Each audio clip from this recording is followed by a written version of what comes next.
Good evening, everybody. It's time for another Captain Logan show, starring me, you guessed it, Captain Logan. And joining me as always is my spectacular chat moderator and producer, and the guy that makes the logos, and the guy that bakes the donuts. It's DJ Martinez.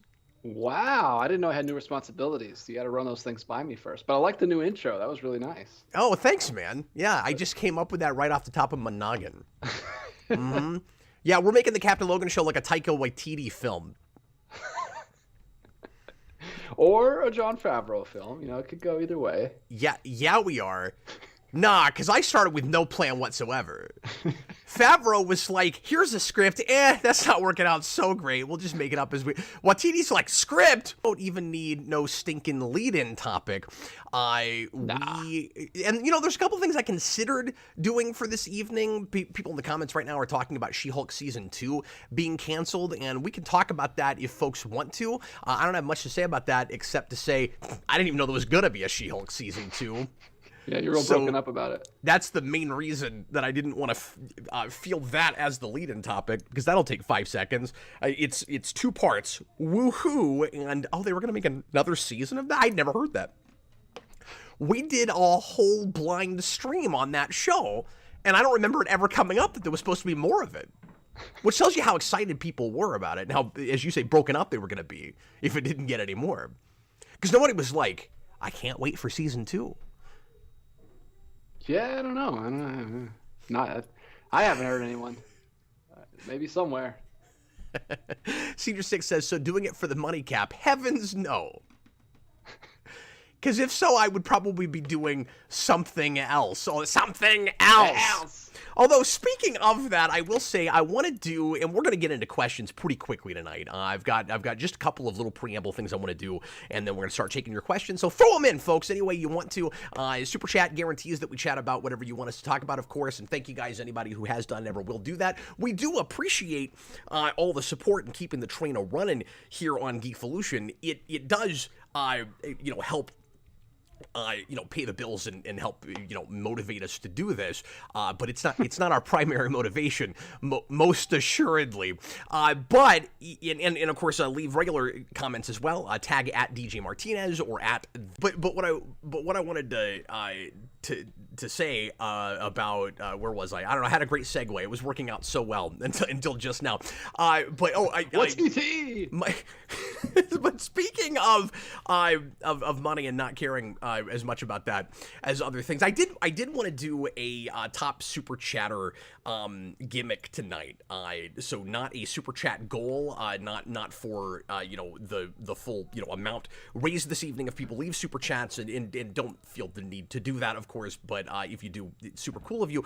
But what I want to do tonight is something I haven't done before that I think will be fun and silly. DJ, tomorrow night we're doing the season 5 24-hour Smallville stream. It's Counting Crypto Freaks The Revenge. We'll be halfway there finally if all goes according to plan, and John and I can get through the entirety of season 5. I've actually been preparing for this one because I don't know that season as well. So I've been watching through the season all week just to watch through it again tomorrow night. That's the Justice League season, right? No, that's 6. Oh, what the heck is 5? I guess I'll have to tune in. 5 is Brainiac and Zod. Oh. James Marsters. And there's some good stuff in it. I think 5 overall is probably better than 6. But we'll see if I feel the same way when we watch through 6.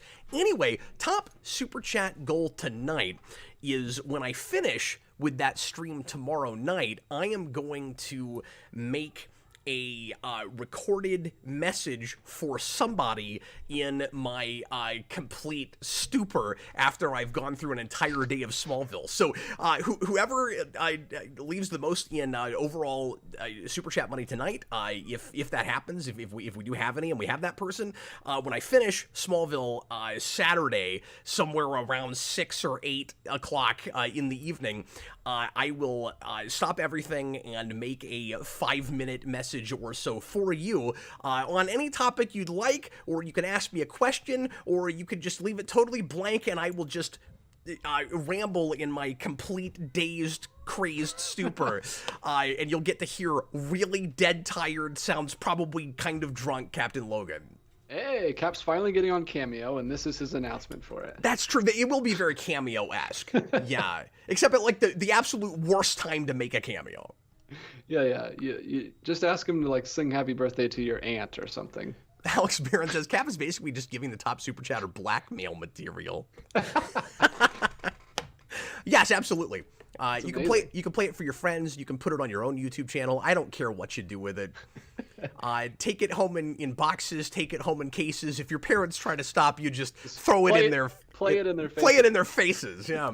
Do you remember? Of course you remember because you made like probably 15 of them. But when you had the old superhero rewind. Well, I don't remember what it was even called at this point, but where we could pay like had a lot of names for things. 20 bucks or whatever. We joined like the club, and then you made a custom video for us. You sent us your book. You sent us a letter from Doomsvin. Yeah, yeah. I got the one. I joined. Thank you. And I got the one where it was you and Vince talking about Darkseid versus Thanos. Like which one's better? I still have it on disc. I don't remember what your consensus was. Probably it depends. Yeah, I'm sure it was a depends thing. Yeah. No, thanks for bringing that up. That's been forever. No, that was the Geeks United Club. Geeks United, that's what it was. Yeah, and you got a card. You could be a card-carrying geekvolutionary, and you are either a... Oh, I still have it in my wallet. No, you don't. Carry it everywhere. No, you don't. You were either a. I'm gonna next time I see you in person, I'm gonna rip your wallet apart and see if it's in there. No, you were either a Logan tier or a Doomsayer. Mm-hmm. You had to check it. Did you pick Doomsayer? I think I picked Logan tier at the time. I was a suck up. It's lame. Even I would have picked Doomsayer. That was a goody two shoes at the time. Now I'm a Doomsayer, of course, because I hate you. Everybody in the comments is or a few people anyway, throwing out stuff that gets yelled a lot during the Smallville streams. Somebody save that guy. Oh, that's John. Hi, John. I think it's mostly John. Is it? Somebody yelled Clark. Was it also John? Yeah. Oh, yeah, it was also John. John, get out of here. John. That's tomorrow night, John. John's never here for the Captain Logan show. He's marketing his show. Did he show up just to make sure that I announced that? Probably. Like he could have just messaged me, but instead he showed up here to make sure we were still doing that. Anyway, so that's what's going on tomorrow night. That's what Top Super Chatter will get you tonight. I'll bring that up again a couple more times throughout the show for folks that come in late. But again, at the end of the Smallville stream in 2 days, we're going to start it at 10 o'clock Central tomorrow night. And then right after the show on Saturday, I'm going to get back on my microphone and I'm going to prattle on for 5 minutes to a single viewer. And they'll get a audio, if not video message from me. Whoever ends up winning that, I'll need to get contact information from because it's difficult to contact people over YouTube these days.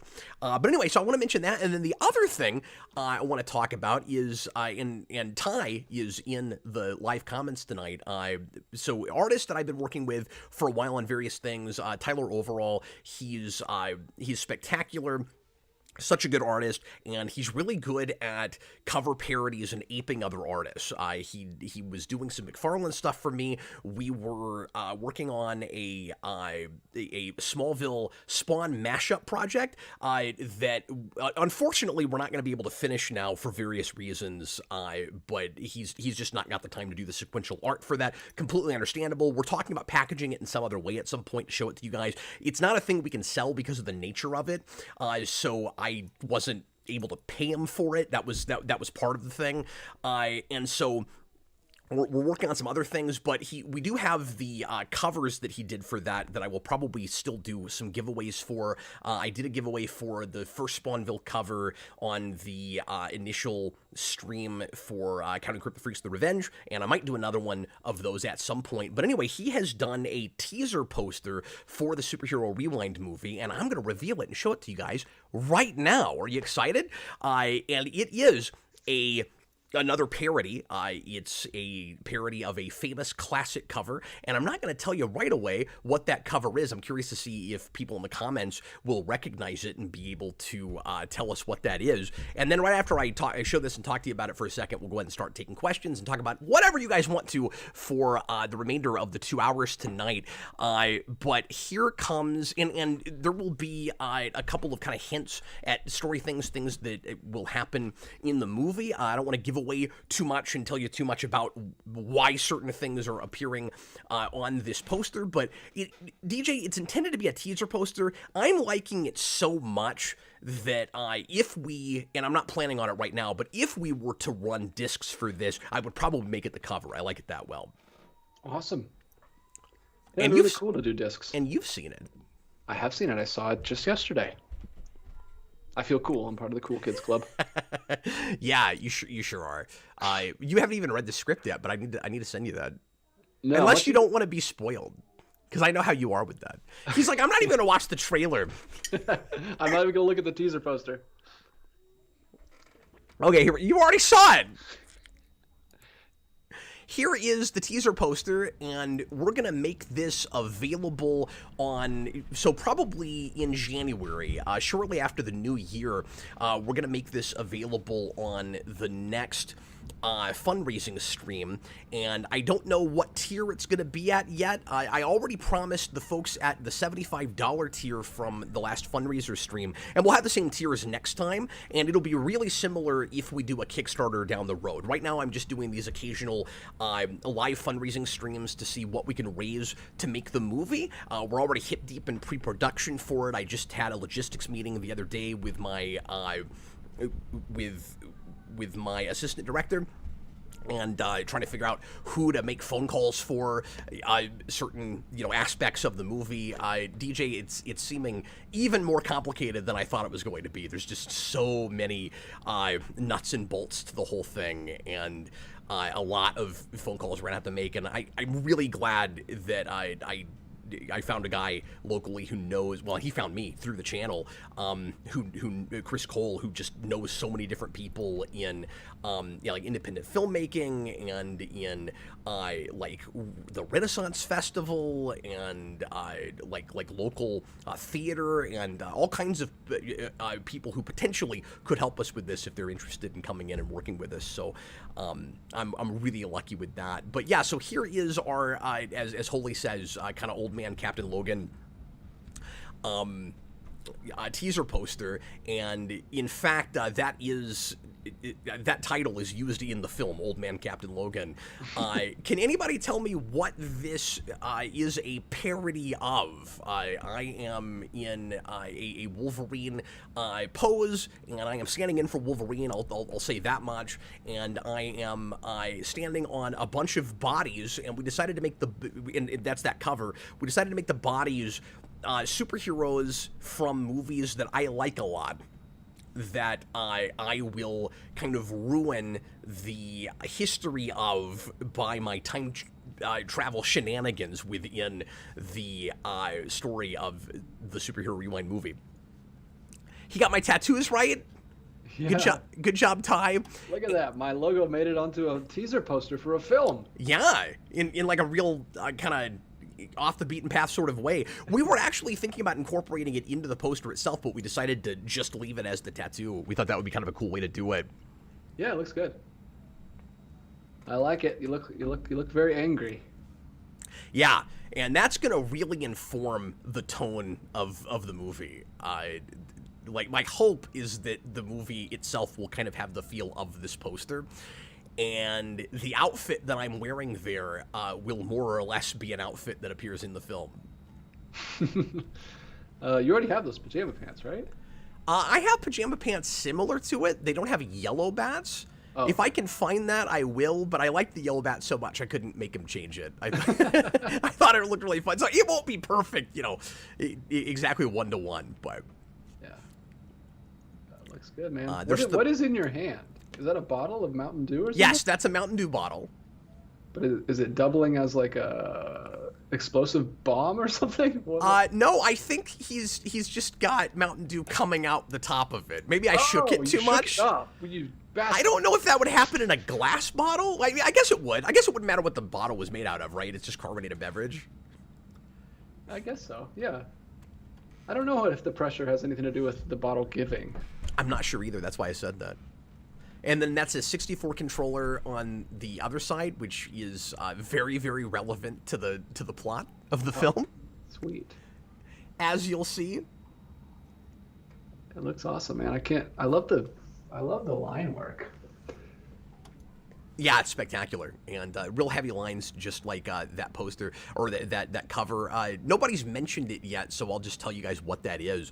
That is the cover for Wolverine #1 for 1988. So that's Wolverine Volume 2, but it's the first Wolverine ongoing, and that is a Buscema cover.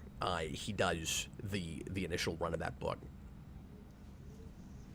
So Steve Buscemi, back when he was... Not Buscemi, Buscema. I just watched Ghost World with Steve Buscemi in it. Oh, cool. Oh, there it is. That's there that poster, yep. I like it. And that's what we're kind of aping there. So anyway, oh, weird. I guess it deleted the other one? I don't know. It doesn't matter now. But anyway, so I wanted to go ahead and reveal that, and like I said, we will be making that available as a print for one of the tiers when we're fundraising come after Christmas. And I guess I started to say this earlier, but folks at the $75 tier, of which we already had, I think, four different people, 75 and above, will get that as the title image, or the title page, rather, of the scripts that I'm going to be sending you, and those folks are going to get as well as all the other tiers, as well as all the other perks from the other tiers. The $75 and above folks are getting a printed version of the first draft script and the shooting script, and they'll get to see all of the various changes that I made, which are not insignificant changes. I saw you had your youngest hard at work, already running the Geekvolution sweatshop, helping you out. Well, and Jason is co-directing the movie with me. Family affair. Yeah, absolutely. So anyway, let's go ahead and get into questions. We've got some Super Chats. We've got some Patreon questions tonight. Go ahead and start throwing them in, folks, whatever you guys want to talk about. And away we... Somehow I've already been talking 20 minutes. I don't know how that happens. I guess that was the lead-in topic, even though we don't need no stinking lead-in topic. All right, I'm going to have to do some conversions, Watch that message that I have to make for somebody after the show tomorrow night be like half an hour. Probably. While I fall asleep making it. That would be the best if they just had like 15 minutes of you sleeping on camera. Wow. I gave how much African Rand for that? I don't know. I'll have to do the conversion after this. Sorry about that, DJ. Mutale, 35 African Rand. Thoughts on Skyler White being voted the third most disliked TV character of all time? Also, have you thought of doing a 24-hour stream, a 24 hours Heroes marathon? Thanks for the questions. I'll start with the last thing to go backwards. I've wanted to do something on Heroes for a long time. I don't think there would be enough interest in the lengthy streams for it. Jason and I actually watched through the first season to do an overview at one point, and then time got away from us, and for whatever reason, we never sat down and recorded that. So maybe at some point he and I will revisit that show and go ahead and do something on it, but I don't imagine a lot of people would care. So... probably not, but like maybe something.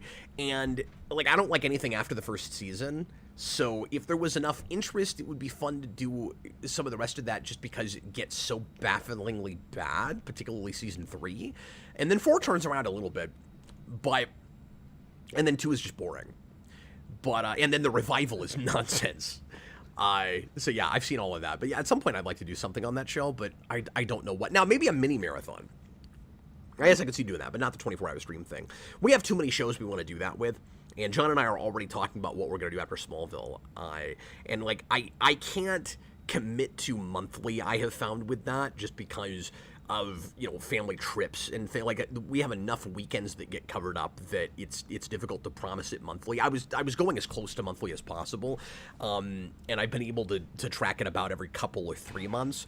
But then also I just don't want to be a crazy person and like stay up all night too often. I don't think that's like real great for people. I love that you do have, and that makes me like a horrible role model if I'm just constantly 24-hour streaming. I do like that you just have a designated guy, a designated crazy person that only does the most insane videos with you. I mean, I will happily have John on for other things, but very quickly we were both just like, this would be cool in this format, and this would be cool in this format. And Yeah, you come up with all kinds of great ideas when you're staying up all night long. you got nothing better to do. No, we're talking about doing it with Buffy, because he and I have wanted to do Buffy content forever. And if we did that, we'd probably do Angel also. So that is 12 more streams right there. And then we've also talked about being really insane and doing it with Gotham. Because I know that would be interested in that. I know people would, but that might be the end of the channel. It might be the end of your mind. I'm already kind of worried about that with Smallville.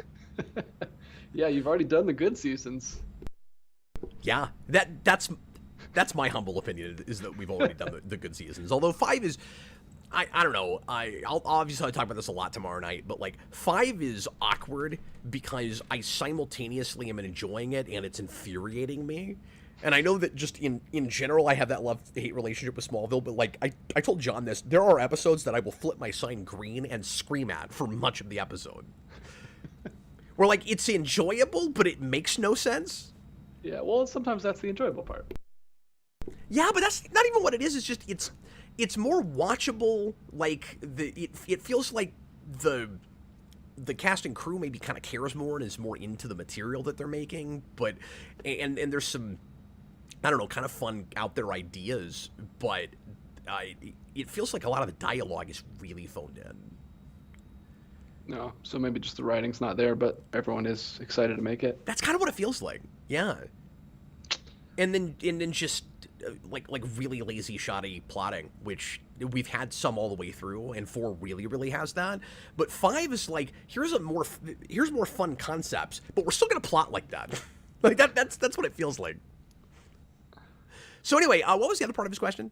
The other part was thoughts on Skyler White being voted the 3rd most disliked TV character of all time. Yeah, thanks for reminding me about that. That's fascinating. So for folks that aren't Breaking Bad people, that is Walter White's wife in Breaking Bad. I disliked her from the beginning as well, like a lot of people, and I don't think she's a character that's intended to be like loved or that you're supposed to like really relate to initially. She is kind of part of the problem for his psychology early on, like with her, at least from Walter White's perspective, right? With kind of, you know, her expectations for him, and he sees her as somewhat of like the typical nagging wife, and she's part of the whole package of why he feels like his life has not, lived up to his expectations and gone the direction that he wants it to. She becomes pretty sympathetic as it goes along, not just because of the way he victimizes her, but she turns out to be pretty smart about some of the things that she's kind of forced to do for him, like with the money laundering and all of that. Like as the show, not to give too much away, but as the show progresses, particularly once she starts to figure more things out, I can't say I like her more, but I respect her more, if that makes any sense. Like, yeah. This is gonna sound awful, but like I wouldn't marry her, but. It's fascinating. But like 3rd most hated character. I don't understand that. Well, it's a really good example of what fiction can do to us, right? Because like Walter White is the bad guy, but it's from his perspective. But he's doing all the horrible things, and she's in his way. Like she's the good person, but we hate her so much because we're on the side of the protagonist who is the bad guy. So that's what fiction does to you. It makes you root for all kinds of people. It makes you sympathetic to all kinds of people, and you're seeing it through his worldview. Although I will say that even before he's the bad guy, I can see why he's frustrated with his life in general. Yeah. But like you said, I mean, and with her, there's 2 sides to that story, and we're only seeing his side, where she's just the naggy, simplified to that, especially in the 1st season. But well, isn't that crazy? They make the audience hate her, and she's pregnant from the beginning. Like you're just screaming at a pregnant woman through the screen. Yeah, it's crazy. Hey, it's like cinema's manipulative or something. But have you ever watched Ozarks? I feel like you would love the show Ozarks. No. It is very similar. It's a married couple that gets caught up in drug dealing, and they're in the middle of the Ozarks. It's Jason Bateman, and I can't remember his wife's name, but it went on for like 4 seasons, nominated for a ton of Golden Globes, and it's a really really great show. Grace watched it through. I couldn't get into it. It's dark. I mean, it's just as dark as Breaking Bad. But I think you would love that show. Very very similar. I will check that out. I didn't know that's what that was. I had heard of it, but I had no idea what that show was. Slipmaker says the Skyler discourse has definitely been perverted by the internet. Once again, I'm so out of touch. I'm never paying attention to what's happening online. I didn't know that. He says hindsight is like 1-1, and rewatching the show fresh, the relationship of characters make much more sense. Yeah, and I think maybe some people look at her as like idiotic or something for not putting more together earlier than she does. I'm not 100% sure why exactly people hate her that hard, where she would be third on that list. Although I'm sure some of it also has to do with, his name is on the tip of my tongue, but, Ted Beneke. I'm sure some of that's about Ted Beneke, right? I don't know who that is. Have you seen that show? I've seen it, but it came out like a long time ago. That's the guy that see. I'm a big fan of that. I've watched through that 5 times. That's the guy that she sleeps around with. Oh, that, okay. That has his own kind of fraud scheme with his company. Okay. Yeah, I vaguely remember that. I would like to rewatch it. It's just I can't commit to 6 seasons of TV these days. There's too much stuff to watch. But no, I loved it when I watched it. Yeah, well, I mean, I can't either usually, but you sometimes make exceptions for things you get like hardcore addicted to, or at least that's what I had with that show. That's why I've rewatched it so many times. And like I had that with Death Note, where it's like I don't have time to watch TV, except somehow I found time when I was obsessed with that show and I couldn't stop watching it. Well, I'm hoping I can watch the new season of Fargo is coming out, and I haven't even watched season 4 yet, so I need to get caught up. Oh, wow. We're stirring up some arguments in the comments there, apparently, about Skyler White, like whether or not she's a victim.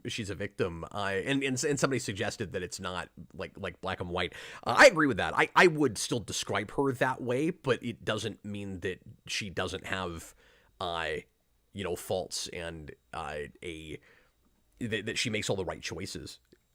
Because she definitely doesn't handle things right, particularly toward the end of the show. Yeah, I think that's sympathetic though, because like I don't know how I would handle things if Grace came home and was being like threatened by drug dealers. I don't know what I would do. Yeah.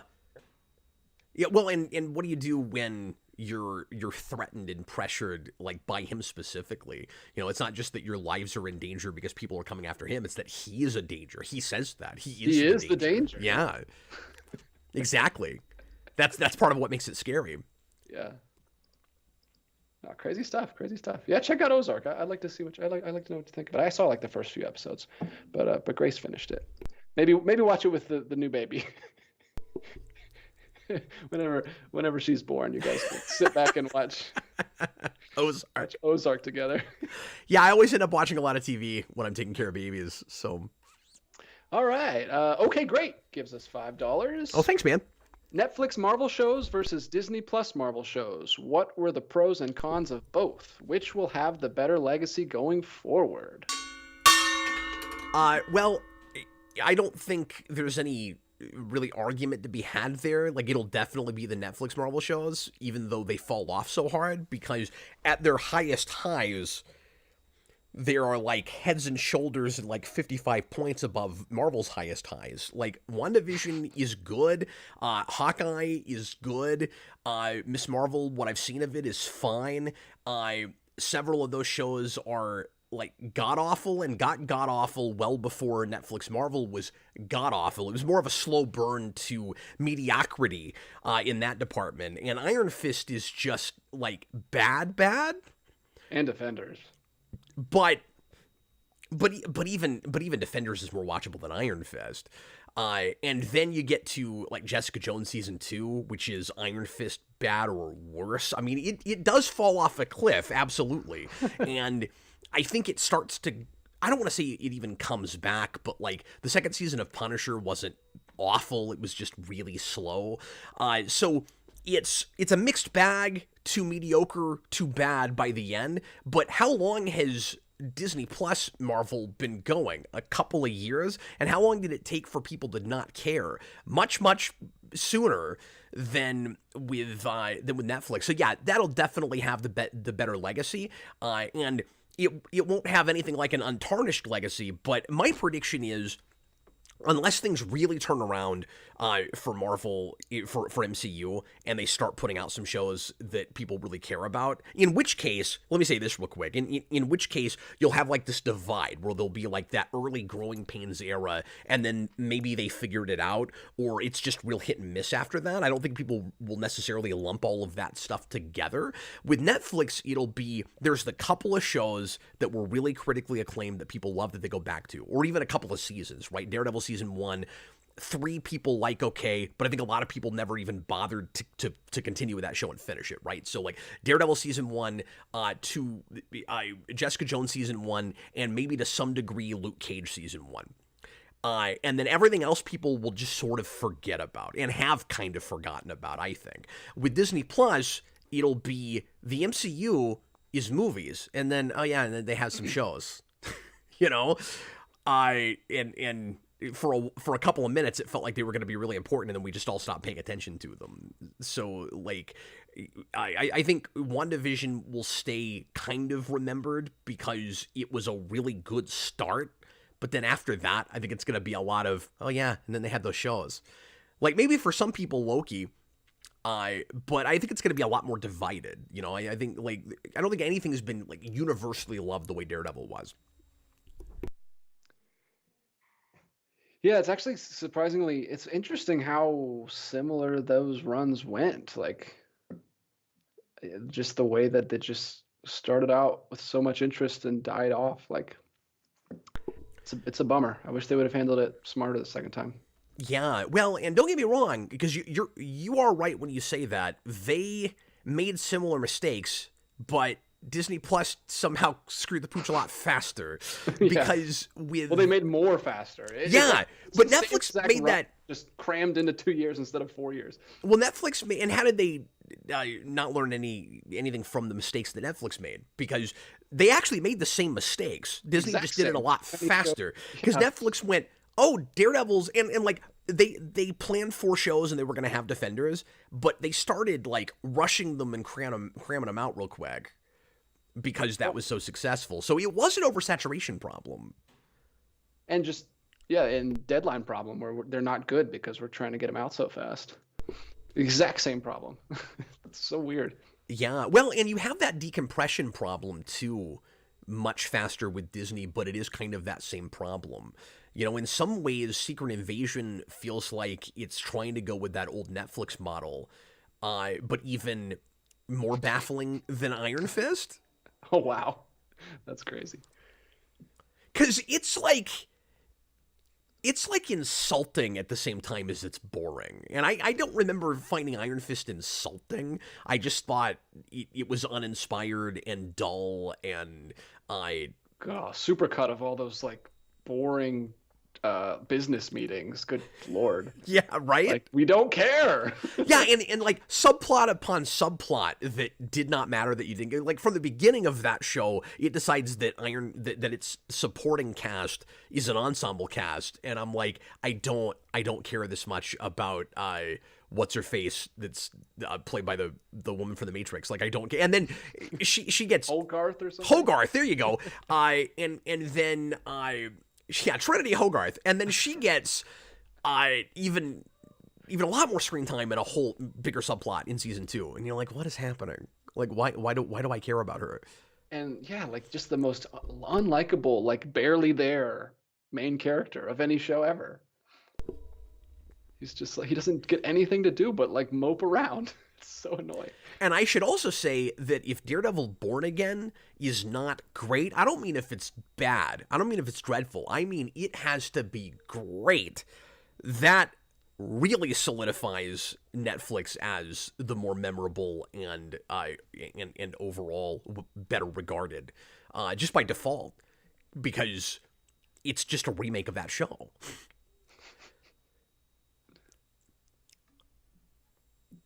So like that'll be the biggest insult, is when they make a super inferior Daredevil show after we lost Netflix Marvel and then it was replaced with this. Like that's the biggest mistake you could possibly. That show has to be great. And now there's like this tiny sliver of hope, of possibility that it will be, I guess, because they scrapped what apparently wasn't working. But who knows what they replace it with. So yeah. Let's see. Second one here from Utale. yeah. Most memorable quotes, Ledger Joker or Raimi Goblin? Well, quote off. God, can I just say, like, tie? I feel like for our audience, I feel like a lot of people in our audience would say Goblin. I think he gets quoted on this channel a little bit more often. For Dan. Well, yeah, Dan kind of started that. But it's a... Like, I never like to cop out with these things. Like, I always feel like I have to pick one. I want to say Ledger, but it's kind of a dead heat. A dead heath? Oh, that was a horrible joke that I did not mean to make. I can't believe you said that. That was great. I was just trying to make a pun on the name. I didn't even think. Oh, it's a dead heath. Oh, I can't believe you said that. It's the worst thing I've ever said. I apologize.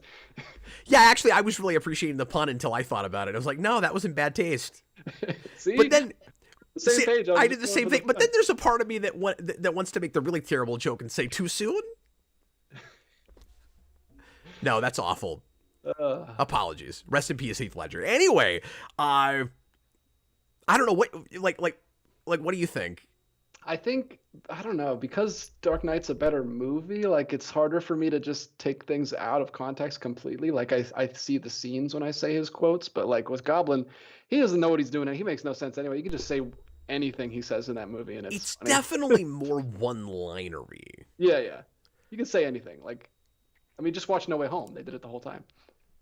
Yeah, so maybe Goblin actually wins this for being more versatile and just throwing that stuff into any possible situation.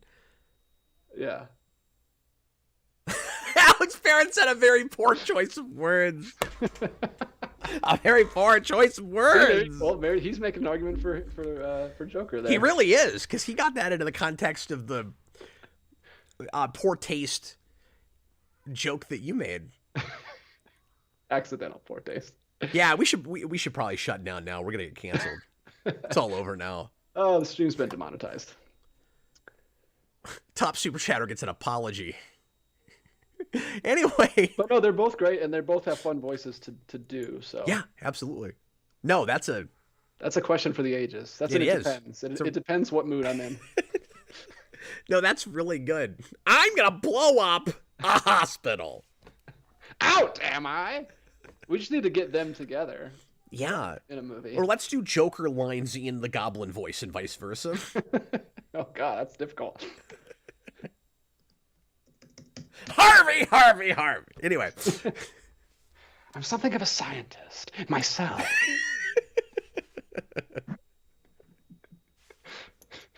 That could actually be a fun stream. That would be really fun. All right, let's move on before we dig ourselves. Because people love it when we do voices. Oh, they love it. We'll throw Bane in there. That'll be great. All right. I'm going to crash this plane with no survivors. Do you feel like you're in charge? The man on the television thinks he's in charge. I've only seen Dark Knight Rises once, so I don't know Bane quotes enough to even do that. Let's see. That was Mutale. Senior Sticks, Cap, idea, 72-hour stream. Oh, God. That's a terrible idea. I'm never doing that. That's when Cap dies on stream, on screen. Was that the whole message? No, he has a second part. Oh. He didn't even say what he would want me to do. He's just like 72-hour stream. That's the idea. That's the pitch. The pitch is do it longer. The pitch is the same but longer. The pitch isn't even 48 hours. It's 3 whole days. Yeah, why did you skip 48? I don't know. My wife would never, ever allow that.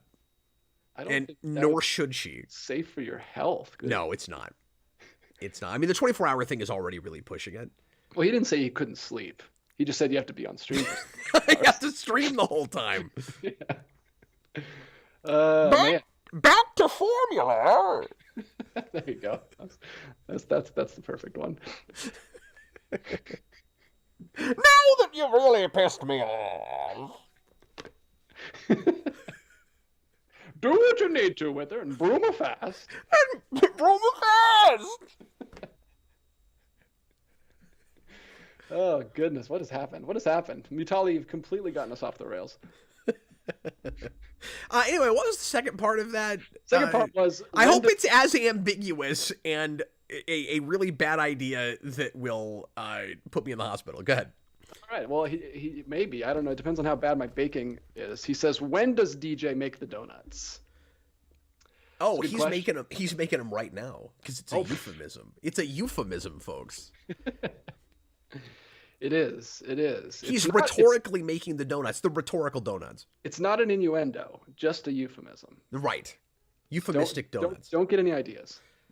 Hypothetical donuts. Well, they're not even hypothetical. They're real. They're just not. They're not real donuts. I'm going to assume you don't know. Metaphysical donuts. Metaphysical donuts. There you go. Existential donuts. Existential donuts. These are all great channel titles and band names. Existential Donut is at least a good album title. Yeah. That's true. I'm going to assume you don't know how to make donuts. I do not. Yeah, I don't either. First thing. I know I drive to Krispy Kreme when the light's on and I pick them up. That's how I do it. Mm-hmm. My wife makes donuts. She doesn't make those kinds of donuts, but she makes a couple kinds, actually. She makes, I don't know why we're talking about this. Nobody's going to care about this. She makes a deep-fried donut, like a powdered sugar donut, and she also makes beignets, and those are delicious. Ooh, beignets from the old New Orleans. I don't make them as much, or I don't eat them myself as much anymore, because I've been dieting and because you got to get ripped for your movie. Trying to bulk up for this movie, yeah. I've got more time now, so that's good. Connor Nielsen says making donuts was my first job. What? Oh, really? So you know how to make donuts, literally. I had no idea Connor ever worked at a donut shop. That's amazing. Or at least worked at some place where they have donuts. I don't want to make any assumptions because it could have been a grocery store or something. Yeah, or Dunkin' now doesn't want to be associated with just donuts, so they're just going by Dunkin'. Right. Because they have other things. They have coffee. I don't understand why we keep doing that. Maybe I've ranted about this before, but like, Mr. Pibb became Pibb Extra. It's like if you were born before or after a certain year, you'd be like, "What's the extra?" I don't even know what Pibb is in the first place. And you used to have Burlington Coat Factory. Now you wouldn't even know they have coats. They're just Burlington now. Well, I think Pibb Extra was actually they changed the formula and then back to formula. For you. Right, but you'd think that they'd have, I don't know, you'd think that they'd still have the original title baked, or at least baked into the name of it somehow, like Pibb Extra. It sounds like a variant. Yeah, it'd be like, thing. Yeah, sorry, it'd be like if Coke changed their formula to have only the kind with 0 calories, and all they had from now on was Coke Zero. That's it. It's like, what was it before? Just Coke? What does that mean, though? Oh, they just they don't have calories or sugar or whatever Coke Zero is. Yeah, that's very strange. Connor says he worked at a Safeway bakery in 14. Getting up at 1 a.m., that's when I first watched through Spawn Year. Wow, good times, man. Hey, you're literally making the donuts while Cap was making the whatever Spawn Year was. Yeah, whatever that. Making the nonsense, I think. Or talking about the nonsense. You should watch The Bakery Girl, which is an Eric Romer film, Connor. Get on it. My favorite director. All right, Mr. Cool 210. Hey, Cap. Oh, cool. Hey, Mr. Cool's here. Hey, Cap. Sorry I haven't been in for a while. Busy being married. Oh, just yeah, congratulations. I think I knew he was getting married. I didn't know when, though. Well, he's married, and he's busy not being here. That's right. But he popped in for a second just to give us a super chat. I appreciate you, man. Just to give us $5 Canadian. Yeah. What a good man. Thanks, Mr. Cool. No, it's been a few months since we talked to him. Yeah. I remember not too long ago there was a stream that he came in and left a lot of comments on. But I cannot for the life of me remember what that was about. but it was something that he knew a lot about, and we were talking back and forth quite a bit. Well, he gave us another one here. Oh, cool. What's up? What can we do you for? Also, to let you know, if you want a really fun, stupid movie to watch, Hypnotic to watch. Oh, you want me to do this on a 72-hour stream? Yeah. You can watch this movie 7 or 8 or I don't know how many times that would be. To watch Hypnotic with Ben Affleck. It's the paycheck of the 2020s. Wow. Well, I should probably watch The Paycheck first. I've never seen that either. I've never even heard of that. Hypnotic. I don't think. Yeah, I've never heard of that. But I'm curious to. I'll watch anything with Affleck in it. Oh, it's a 2023 film. Wow. And Mr. Cool is not a fan. Yeah, I have like a Netflix movie. It's a Netflix movie, so you can watch it when the baby's born. But it might be funny stupid. Maybe that's what he's saying. What was that one that you and Conor watched? That January movie that was like Suspiria or Superfluous? I don't think it was called Superfluous. Dang it. Serenity or... Oh, Serenity. Yeah, that was it. Not to be confused with Joss Whedon's Serenity. Yeah. I don't talk about that movie anymore. Oh, that movie's... I just love the fact that exists. I didn't even watch the movie, but blew my mind. It's hilarious. It's more fun to listen to people talk about how bad stuff that is than actually having to sit through it. Conor talked that up so hard about just how bizarre it was and how much he really needed me to see it that I was really busy when he messaged me that, and I dropped everything I was doing to go to the theater and watch it. I did. And I called him after that, or we talked back and forth in chat or something. And I was like, nope, you're right. That needed to be seen. It was very important. And I don't know if I reviewed it with him or if I reviewed it on my own or what happened, but I think we have a video on that. Oh, yeah. I watched Conor said Serenity, incredible. I can't believe I remember the name of it. That's Conor, insane. We should do a blind commentary on that at some point. I say blind because I'm not watching it again unless we're talking over it. You've completely scrubbed it from your synaptics. Yeah, I'm not going to prepare for that video, but it's because I think it'll be funnier if we don't. Yeah, so that Ben Affleck movie apparently is directed by Robert Rodriguez. Just came out this year, and Conor says apparently it's ridiculous. And based on a Philip K. Dick story. Oh, no, that's Paycheck. Paycheck is based on, yeah. Wow. That I knew, but I've never seen it. Or it's one of those movies that I have seen and probably have a video on and I don't remember. Because that happens. Oh, hold on. Sorry. Correction from Mr. Cool, $5. I didn't say I wasn't a fan of Hypnotic. I said it was stupid. I had a great time. Yeah, the way he wrote that, I could tell he probably liked it, but it's not good. Yeah. You know what I should do for the 72-hour stream? Benny needs a new agent, Mr. Affleck, man.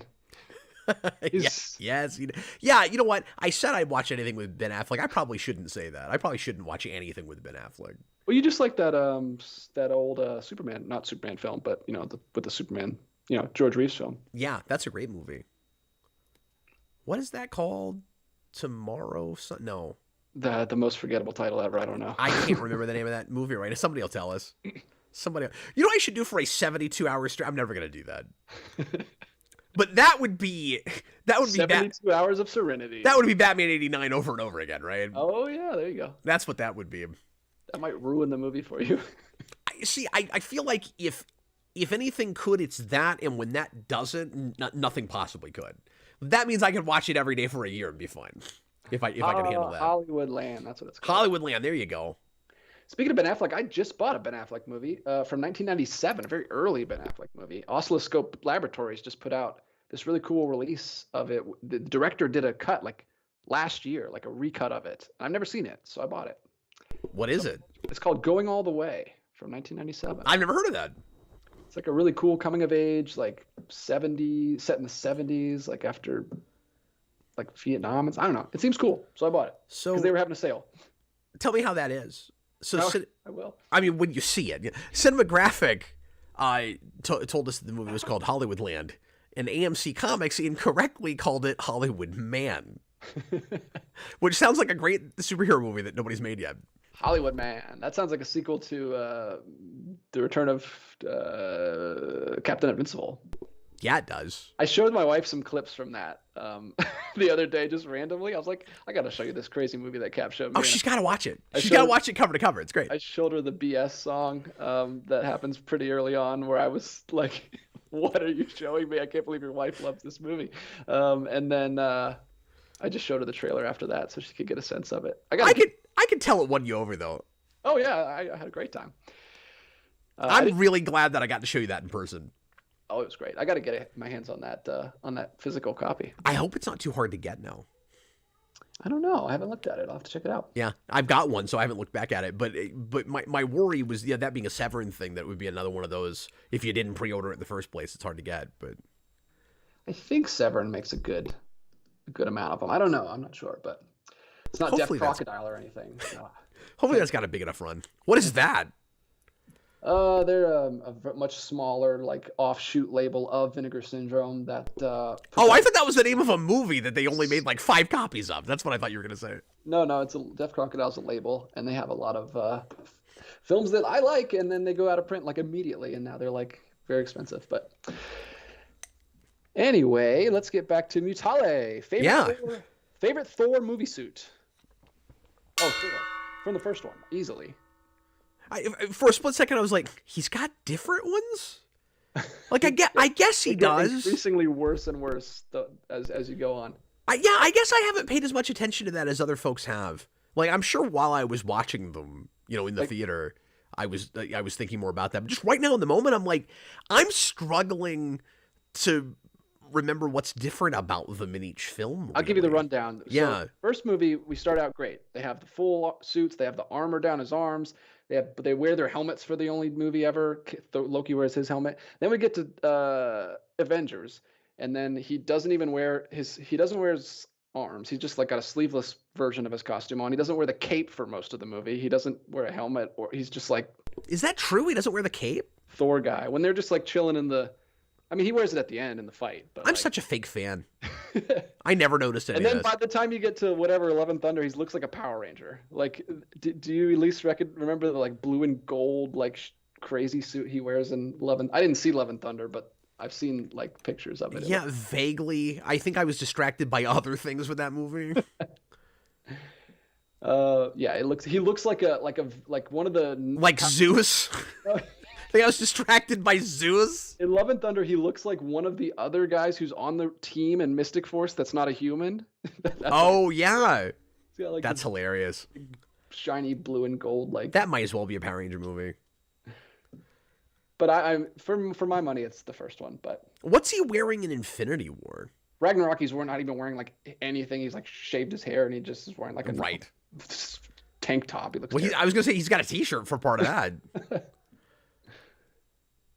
But what's he wearing in Infinity War? I think he still has short hair, and he's got like he's just kind of still the rugged version at the end of Ragnarok. Okay.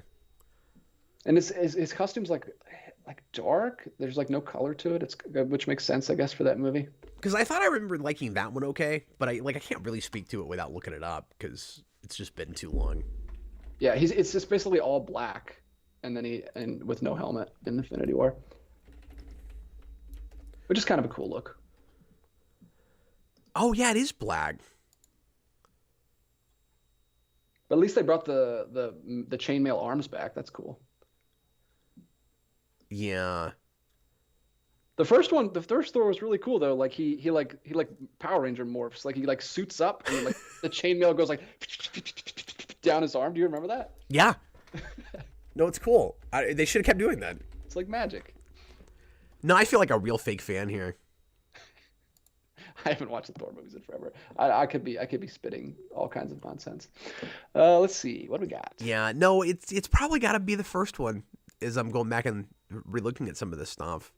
Because like the black looks okay, but I can't call that like definitive. Yeah, you gotta have the big silver circles. Yeah. Okay, well, thanks for reminding me what the Thor suits look like. Now we're gonna go through all 50 marks of the Iron Man costume. Oh God, do we have to do that?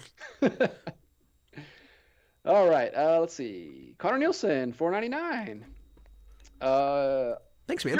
Furiosa trailer dropped. George Miller, Cars, red-haired Anya Taylor-Joy. Could this be any more made for me? Is he a car guy? Oh, he loves cars, yeah. He helped me change my oil while he was here. Oh, wow. Cool. He's like, he actually knows what he's doing.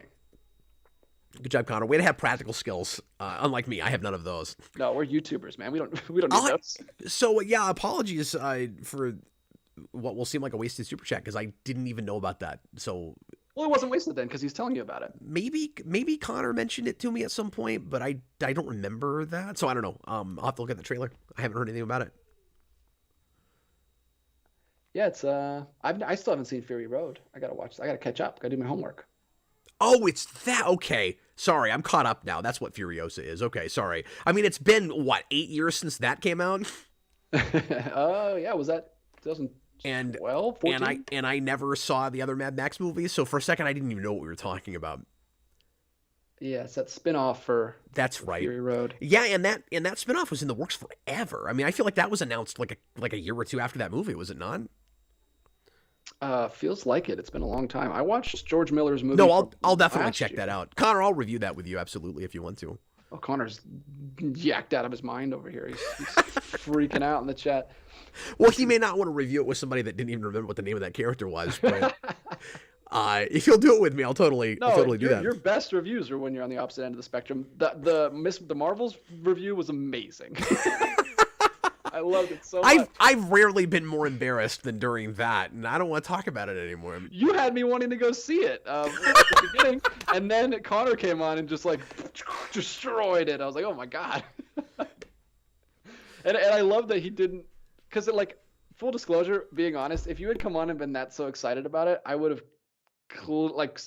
changed my tone of how I talked about it. Not Conor. Conor just said exactly what he was planning to say. Exactly how he was. No, that's what's great about Conor. Like, and I love him for it. He wasn't pulling punches. I would have had a hard time being as hard on it if I hated it if he came the same way. And I mean, yeah, I try not to pull punches, but admittedly, it's difficult not to temper it a little bit, right? Like, no, he did not. What it felt like, and I hope Conor doesn't feel like I'm making fun of him when I say this, but just how like sticking to his guns he was. It was like he rehearsed that in front of a mirror. Yeah. Where he's like, look, I got my notes. I am not throwing away these cue cards. Yeah, but he was so like he was so friendly and like jovial to you, but he was saying just the harshest things ever. It was amazing. That was great, and he was just saying the polar opposite of everything I said. And we talked about this. There were certain complaints he had that were so contradictory to things I had said that we couldn't even have an argument about it because there's no backing it up on either side. It looks bad. No, it looks good. No, it looks bad. I mean, that's what you watch the videos for. And by the way, I'm massively in the minority on that. Like, I don't know what movie I saw, and I went and saw it twice, but like, I don't think that movie looks horrible. And I watched a video. I'm not saying that it's all great, and just like with a lot of, especially more recent MCU, the effects are hit or miss at best. But it wasn't like, I don't remember seeing a lot of like terrible green screen and like phone-in effects at the 11th hour. But people are talking about it like it's like that. So I don't know if I'm just blind or what, because I watched a video where there was a guy who said who reviews like tons of stuff that comes out, and I'm not gonna name the channel here, but he was like, just because it's one of those like somewhat polarizing channels where I'm sure somebody will be like, oh, you've watched that guy, like, but anyway, but this guy was like, if you think this movie looks good, then no one should ever listen to anything you have to say about special effects ever. He was like, that's how bad it is. It's like, it's just an objective truth that it's god awful, and no one should have any respect for you on that topic if you say it looks okay. And I'm like, wow, I hope that guy never watches my videos. Like, who cares what he says, man? If you liked it, you liked it. You shouldn't have to like constantly remind people that you're not saying it's the greatest thing ever. You just said it was fine and you had a good time. Like, it not everything has to be like the worst movie ever or the greatest thing since sliced bread. It's just, some movies are just goofy, man. Just goofy.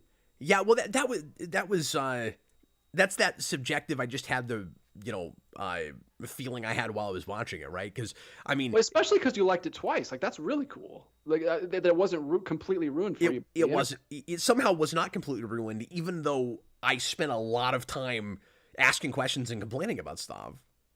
Yeah. No, that's great. We all got movies like that. Like I said, you sold me on it. I wanted to go see it after you talked about it. I was like, hey, Grace, maybe we should go see this. If you ever do, you got to come back and tell me how wrong I am, because I know that's what'll happen. Rico the Solis says I slipped into a Hamilton impression for a second there. I'm glad you caught that. I don't want to say I did it on purpose, but once I finished that, I was thinking that. I dropped into an almost. I'm not gonna throw away my shot.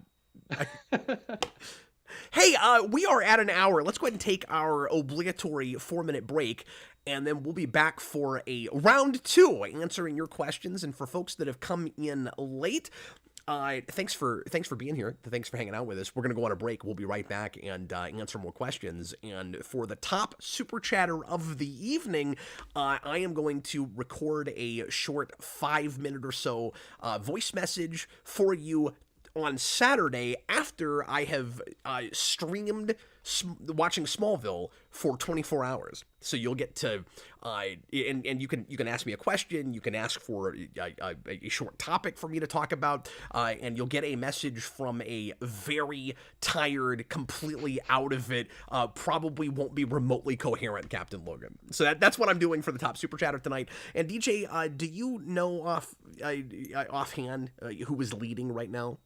I would have to do the conversions. I have a feeling it might be Mutale, because actually it could be Mr. Cool, because he gave 3 $5 super I chat. thought it might be Mr. Cool. Yeah. I gotta convert Mutales to dollars, to USD, but I think it might be Mr. Cool.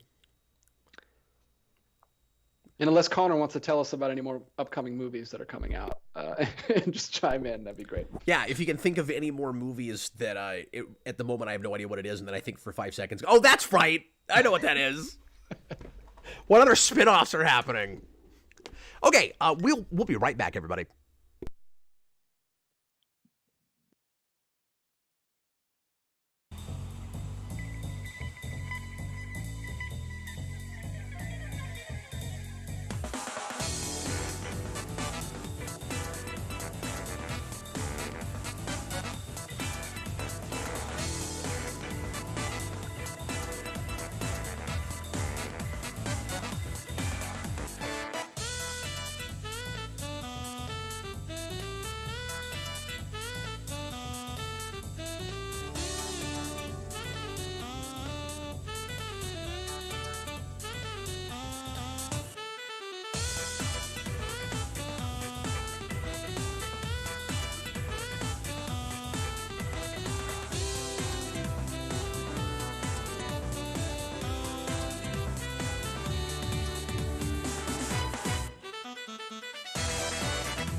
And we are back for the second half of the Captain Logan Show. Thanks a lot for sticking around with us or popping in if you just did that.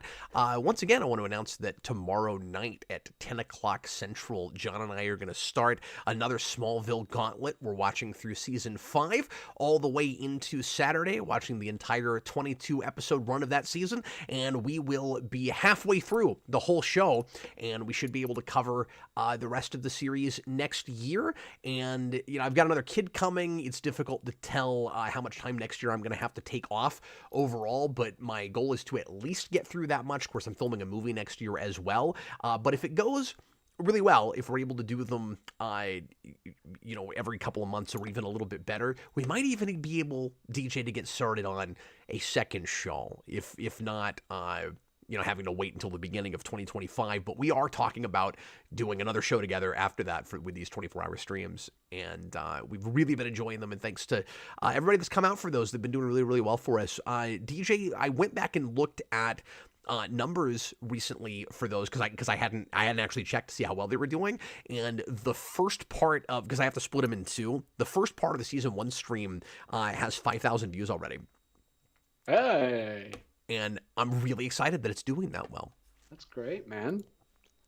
Good job. I don't mean to brag about view counts. I just didn't think anybody would care about that. It's really exciting that it's doing that well, because I felt bad doing the Counting Crypto Freaks thing, starting like 12 years ago and never finishing it. And I keep coming back with it with different iterations, and I finally have got a format where I'm going to be able to finish the show. And it's just really exciting to me that somebody's watching it. Somebody's watching it. That's. I just imagine you like sitting in bed or laying in bed. Sarah's laying next to you reading, and you're just like, somebody's watching it. Well, now it just sounds pathetic. No, that's really cool. Can we get a question? I'm almost as embarrassed as when I flipped green on the Marvels. Yeah, let's talk about that more. No, let's not do that. I would almost go see it again. I'll go see it with you. I'll come into town just to see the Marvels with you. Let's do that. By the way, speaking of that, I don't want to put you on the spot or anything, DJ, but if somehow or rather you're able to make the trip to cameo in the movie, I would really love that. Oh, that'd be really cool. Jason was talking about that at the meeting we had on Tuesday. He was like, he had a list of people he really wanted to try to do cameos, and you were of course on that list. And I was like, I don't know if I can get him to come, all the way from Georgia. He's got a family and stuff, but obviously you're invited if we can make it work. And everybody else we're doing that with, I'm gonna try to have people stay for at least a couple of days so they can not just cameo but be involved behind the scenes in some shoot, some part of the shoot. Yeah. No. I mean, I would love to. We just have to figure out the details. But hopefully we can make that happen. But again, not to put you on the spot. Don't feel bad if it doesn't work out. But we would love it if you're able to. Yeah. We'll talk about shooting schedule and stuff offline here. Of course. Yeah. But I plan everything on streams. It's nice, because you have it recorded and then you can go back and remember what you said. Yeah. It's like recording your Zoom calls. You can do that now. You can record your Google meetings. That's what they do at work. Wow, and within the program. Yeah. Within the app. You just push the button and there it is. Sorry, we don't have programs anymore. They're all apps. Looks like I can get Return of Captain Invincible Blu-ray for $32. Buy it now. Oh, that's not far away from what it was in the first place. That's not bad. I think it came out at somewhere between 25 and 30. It might have even been, I think I might have even paid 30 for it. Yeah, that sounds about right for a boutique. That's cool. Yeah, I'm going to have to add that to my Christmas list, guys. All right. Mutale, what if Christopher Nolan directed 03 Daredevil? Well, that's interesting. Well, that would be fascinating. I think that's the word for it. I'm just trying to imagine. No, that's true. Yeah. You might not have liked it. It's hard to say. Like honestly, you broke my brain with that. I'm having a hard time imagining it because obviously Batman is a very urban thing by nature too. But I have a hard time imagining Nolan doing something that would have to be set so much in a particular time. Like, I mean, he's made period pieces and things, but do you see him doing a Daredevil that's like squarely in the early 2000s, or can you make a Daredevil that's kind of out of time? Because I think of Marvel stuff in general as just in the time that it's made in. Yeah, that would be interesting. Like, I don't. It's weird. Like, I'm thinking he wouldn't be right for that, but then I'm also thinking about Memento, which I guess was a present day thing. So yeah, sure, and that's a very urban street level thing. Well, So no, Batman maybe stuff is present day. No, it is. It Especially Rises when you get there's that's like a true. football game and like it feels very different. Yeah, I guess I'm just thinking too much about Begins right now. Yeah, Begins definitely feels more because it's on a set and everything. I like to feel that one much more. But Me I think too. But yeah, but even Dark Knight with all like the overseas like business deals that are going on in like China or whatever, that stuff feels very modern. Yeah, I think it would be a more you say I wouldn't like it as well. If somebody gave him the money at that point to make that movie, I mean, it would be a smarter crime thriller, almost certainly. Oh yeah, for sure. And it would be a more competently made movie because nothing against Mark Steven Johnson, but he wasn't a great director. Yeah. I mean, they went to a guy that just didn't have a pedigree. He had made music videos, and he was not up for that job. He did the best he could with what he had, and with what experience he had. But it would certainly be a grander, more stylish movie with more of a vision. The more I'm thinking about Memento, which I haven't seen in a really long time, you use that as like the blueprint for a Miller or Bendis inspired Daredevil thing. And yeah, I know I could kind of see it. I mean, it wouldn't have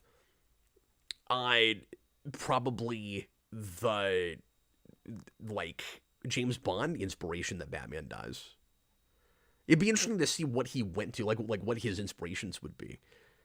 What kind of crime thrillers is he looking at? Does he try to make the Godfather of Daredevil movies? Like, it would definitely be interesting. It wouldn't have. That's a very good choice for a question because it wouldn't have the one thing that like makes that movie special. Like why you like that movie is because it's got this goofy like over the top like crazy music video fight scenes. Like it wouldn't have any of that stuff. it would be way more serious. Way more serious. And then the question is, would it catch on at that time, or would it be kind of more of a cult classic sort of thing? I mean, I imagine it would be more comparable to Punisher from 2004 than it would be like what we got from Daredevil or from Ghost Rider or something. It might be kind of a Hulk situation where you get an auteur to do like a very serious take on a superhero in the midst of all the fun superhero movies, and nobody likes it. And it doesn't really resonate with people. Yeah, everyone's like, "What is this?" I wanted to just watch Hulk smash stuff. I didn't want to think about my parental generational trauma. But then again, you could also kind of have a Blade situation where it was the surprising sleeper hit based on a kind of more minor superhero that a lot of people don't know about yet. Minor for the general public, anyway. Yeah. That's fascinating. Okay, great says I've missed this comment now, but he was saying that he would probably do the courtroom stuff well. Yeah, he said he'd think he'd nail the court stuff. And I don't think Nolan has made a courtroom drama. And he would probably have more of that stuff. Yeah. Assuming that the studio didn't tie his hands behind his back. I mean, there's that to consider too, that like he wasn't the beloved, as you said, or tour director yet. So like if he gets a job like that at that time from that studio, does he get the rope that he got later on with the Batman movies? Yeah, had he made anything in between that? It was only 2 years later. When did he make Prestige, I wonder? I think the Prestige was, it was after Begins. Okay, so yeah, so I don't know. Because that's got Bale in it, does it not? Yes, it does. So I guess he didn't have any more clout in 2005 than he did in 2003. Cinematographics, see, I've been doing this for 14 years and I can't remember things I've said. He says, well, Cap, you've made parallels between Bruce from Batman Begins and Thomas Jane Punisher before. Well, there you go. I don't remember saying that, and I'm not sure why I compared those two things, but There you go. I'm consistent. Yeah, that's good. You agree with yourself. All these years whatever the hell that guy was saying. Yeah. Conor says Begins is 05, Prestige is 06, and Dark Knight is 08. And Memento, I want to say, is 03 or 4, maybe 02. Well, as long as he still has Coolio in it, we're good. Anyway, let's move on. Sorry, I think we're both fascinated by this idea. Yeah, we've been fascinated by all the questions tonight. Great questions, guys. Keep really good questions. Yeah, thanks, guys. Mr. Cool secures his lead with a $10 super chat. He might be getting I almost said a drunk message. I won't be drinking, but I'll probably sound drunk. But it sounds like he is very likely going to be getting a very messy message from me tomorrow. Mr. Oh, Memento came out in 2000. Wow. Yeah, it's a millennial film. I still haven't seen that. I need to. It's Mr. wonderful. Cool. During this stream or some other stream, I would love to see you two watch any of the Fresh Prince of Bel-Air YouTube series. Or I assume that's what he means. He wrote, maybe not. He says he wrote Fresh Prince of Blair. I don't know if that's a typo or if this is like a YouTube parody series. Probably a parody thing, yeah. And then he says, I hope it would make you guys laugh as much as I did. Language warning, though. Oh, is that like a YouTube, like, what are those things called where they like dub stuff? That's probably what that is, yeah. Yeah, I might check that out on my own time. I wouldn't do it on stream. Fresh Prince of Blair. No, I haven't seen that. Haven't even heard of it. I've heard of the new, like, serious, dramatic Fresh Prince reboot. I watched the pilot of that. And I watched and I just did this the whole time. I just shook my head at it just the whole time. I watched the Thanksgiving Day parade, or we had it on like on Thanksgiving, just on the Macy's parade, and one of the actors from that show was singing "We Are the Champions," and it was the most auto-tuned mess I've ever heard in my life. Oh, He was clearly lip syncing so badly. That's one of those shows that it's taking itself way too seriously, and it feels like a joke, but you can tell they don't think it's a joke, so it's really awkward.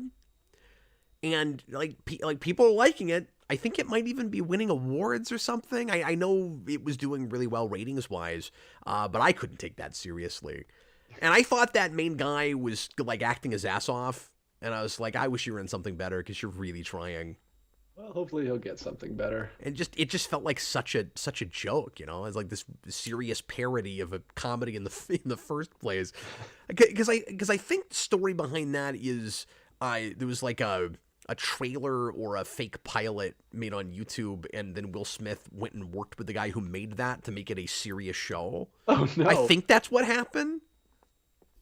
That is a great idea for a list, a top 10 list. Top 10 sitcoms that we want serious dramatic adaptations of. Yeah, well, and it's the epitome of the thing people have complained about for years and years now. Everything has to have the dark, gritty reboot. Well, I love the way that you phrased that because you called it a parody of a comedy. Yeah, it's a serious parody of a comedy. It's backwards. Yeah, that's amazing. But it still watches like a parody. But what's awkward about it is I can't tell if I'm supposed to be laughing, and I'm pretty sure I'm not. Oh, it's just called Bel Air. That's why it's called Bel Air. Well, of course, it's insane. The CW didn't make it, even though that's about to not hardly be a thing anymore. But yeah, they only name shows after locations. You know, there's a part of me, and I don't actually mean this seriously. There's a part of me that doesn't know how I can go on YouTube after the CW isn't making terrible superhero shows or even much fictional material, scripted material in general, DJ, because like maybe I said this on stream somewhere else recently, but I'm going to have this really outdated thing that I'm not going to help but be able to say because it's such an easy way to communicate when things are horribly contrived or badly written or whatever, or just like really melodramatic for no reason. When I go to the CW plays, pretty soon it's going to be really outdated. It's not going to mean anything to people anymore. Yeah, you're going to be I guess to our audience. Yeah. No, I feel like I'm out of a job. I want the I feel like the death of the CW is the death of Geekvolution, but I will probably keep going. Hey, Geekvolution was around before the CW shows, and it'll outlive them long after. God, you remember in 2013? I don't know if, I mean, you weren't watching Arrow, so I don't know if you remember me saying this, but when Arrow came out and Eric and I were reviewing it, we were like, pretty sure this show gets canceled, first season, and just look at the insanity that happened. I know. I remember the shirt. I remember the first season and first half of season 2. Yeah. And then it just went downhill forever from there. It was the longest hill of all time. Yeah, David Crabtree, one of our old viewers, made me that shirt, and it said Arrow only season 1 and the first half of season 2 in parentheses. I think it's the only shirt I own that's quoting me. Oh, that's a crime. We need to make more of those. I'm not narcissistic enough for that. Robert is in the chat. Hi, Robert. Hey, Robbie. Robert, I'm doing the season 5 Smallville stream tomorrow night, and I hope you'll come in for part of it. I just want the deadly serious, gritty reboot. Oh God! Bayside of Saved by the Bell, just called Bayside. Which is funny because they brought that show back, but it was still a sitcom. Yeah, but I think it was like a little bit of a self-aware thing. I heard some actually good things about that. I did too, but I didn't take a look at it. They just brought Kenan and Kel back, so we can't do that. They already brought Full House back. They've done all this. There's nothing left. Yeah, but could you imagine like a dead serious Good Burger? That sequel just came out. I couldn't care less about that, but yeah, that dropped exclusively on Paramount Plus. They brought back Boy Meets World. They brought back everything, man. There's nothing left. I can't even make jokes. They brought back there's just all these things. I just typed in like. That's the thing, it's not even really fun to try to come up with like the dark and serious reboot because they brought all these shows back and they're either real self-aware or they're like trying to be updated in some way. So like they're halfway there anyway, most of them. Yeah, we won't even bring up Friends. Did we talk about it? I think we briefly talked about it, but about what? Just about that it's the news lately that Matthew Perry passed. Yes, a couple weeks ago that did come up. Pardon me, yeah, and how sad and out of nowhere that was. Yeah, and you and I were still going to try to do a Friends stream for Thanksgiving, and time got away from us, and we weren't able to. But at some point, we will do a Friends stream. It probably won't be Thanksgiving episodes now, but we want to do that at some point. Yeah, that'd be fun. All right. What about Alf as an alien invasion story? It's like a what's the Tim Burton Martian movie? I can't think of it. Mars Attacks. Yeah, Mars Attacks, but it's Alf. Yeah, Alf Attacks! Exclamation point. Perfect. Or Cheers. We can get a real serious, like, gritty Cheer. Like the bar's closed. Yeah. Or it's just. Like, it's just as cynical, but it has no fun at all. It's like Bates Motel. It's like there's, like, drug deals going on in the bar and, like, sex slavery. Yeah, like, Norm is there, and he's been in the bar for, like, 25 years. He's hardly ever gone home. You get all this in the pilot. His wife has left him. He's got nowhere to be. And you think they set it up to make it look like Norm is going to be what he is in the sitcom, right? Where he's going to be there every episode. Everybody walks in and says, "Hey, Norm." They do the token one time, and then he goes home and he slits his wrists and he commits suicide at the end of the first episode. Oh, man. I'll write the show. Yeah, we could write this. I'll write it. Absolutely. Is Betty White still alive? No, she died a couple years ago. Oh, man. Did she make it to 100 or did she die at 99? I forget, but she got real close, if not all the way. I just saw the Golden Girls, so I was thinking about it. Wow. Oh, yeah, real serious. Oh, 22 to 21. Yeah, she died right on at 99. Yeah. And Bob Barker did the same thing. He made it to 99. And then there were all those jokes about him getting as close as possible to $1 without going over. Yeah. Which some people said was in poor taste, and I was like, why? I think that's hilarious. Why is that in poor taste? Oh, man. Wow, we've really he nearly made it to 100. How is that? How's that important? I don't understand that. It reminds me of that kind of that Dr. McCoy line from is it Wrath of Khan? Where he says, "What's so damn depressing about not having died?" Anyway, all right, moving right along. Oh, I mean, yeah, he did die, but he was 99. Anyway, let's see. Okay, great. Thoughts on Oppenheimer Blu-ray selling out everywhere? While I appreciate the success of it, I think people really need to chill out about that movie. Stop buying it. Stop it. He's really upset that people are buying that movie. Well, I'm sure, like, did that not also happen with Barbie? And why didn't they find some way to package it as a 2-pack? That's what I want to know. Somebody made someone was making and selling custom steelbooks that said Barbenheimer, and they looked amazing. I wanted to buy one from him because really, he makes really good steelbooks. Yeah, that's funny. But yeah, I don't know that. I feel like that's more just like they don't order very many copies of things anymore because nothing sells. So I don't know that that's crazy that it's selling out. I don't either. I think what's probably going on there is people that haven't bought a Blu-ray or a DVD in 5 or 10 years went out to buy that one because a lot of middle-aged and older folks went out to the theater that don't usually get to the theater anymore to go see that movie. I mean, I saw that just anecdotally in the theater I saw it with, where it was a packed house and the average age was probably 60. Mm-hmm. And so you're talking about people that still have players that probably don't do as much of the streaming thing and who will occasionally buy a disc when they really care about something. I bet that's just a demographic that doesn't usually buy discs, don't you think? I mean, for like brand new stuff. Like that's probably why it sold out, is because just a lot more people were buying it. Yeah, and they just probably weren't expecting it to sell as well as it did, just because stuff hasn't been selling lately. I don't know. So they didn't order enough. I'm sure it's not out of print. I'm sure they'll make more. Robert, I'm well aware it's different studios. I'm just saying, how much extra money do both of those studios make if they can somehow get together and sign a contract to put just that box together?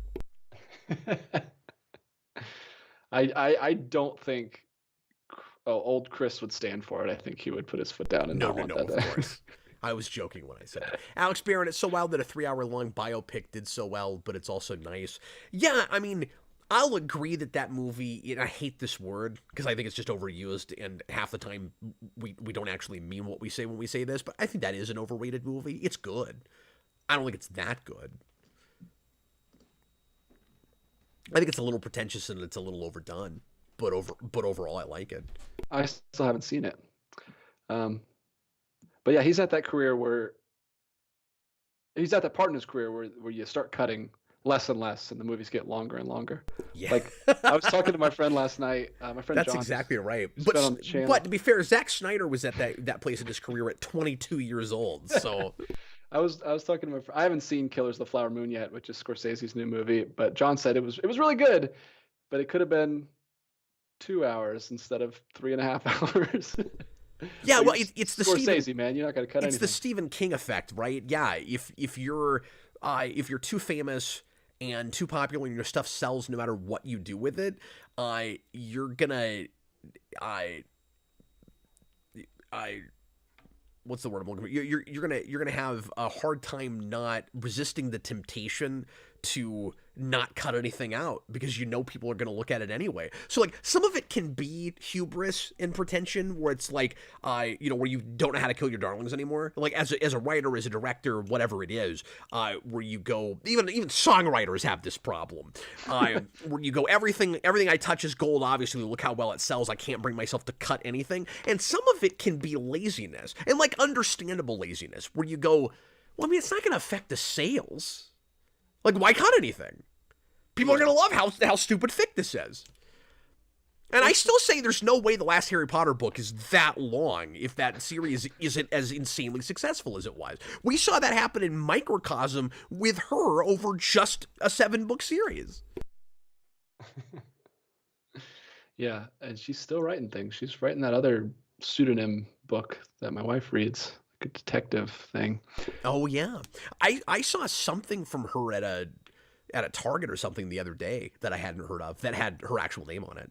Oh wow. J.K. Rowling. I don't mean to be like it's Voldemort, where like She who should not be named. She who shan't be named. So for some reason we haven't said the woman's name yet. We just keep saying she. Everybody knows we're fine. Let's make that a forced ongoing joke on the channel though. She who shall not be named is J.K. Rowling. Sure. And people will think that because of the controversy with her, we're too afraid of stirring up controversy, so we won't say her name. We'll force this like unplanned controversy. It'll be great. But that, I mean, she comes up so infrequently on this channel that it's an ongoing joke that'll never come up. I'll find a way. I've been watching through the Harry Potter movies with my kids lately, so it could come up more than you think just because it's on my mind right now. Like I've been reading through the first book with my son Mikey, who's 5, as part of his schoolwork, and I'm seriously considering getting Hogwarts Legacy on Switch because they just ported it, and you know it's like inferior by quite a bit to the other versions because of how much they had to cut out of the visuals. But they worked really hard at making it work and be able to even happen on the Switch.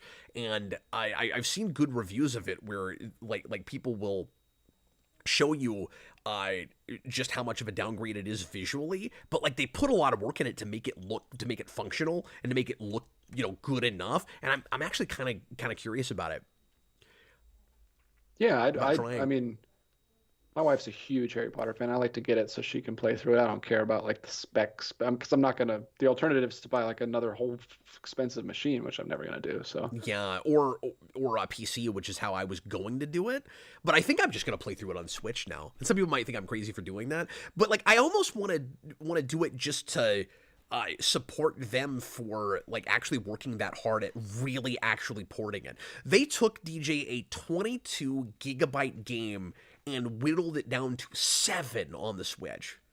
Jeez. And kept I believe all the gameplay.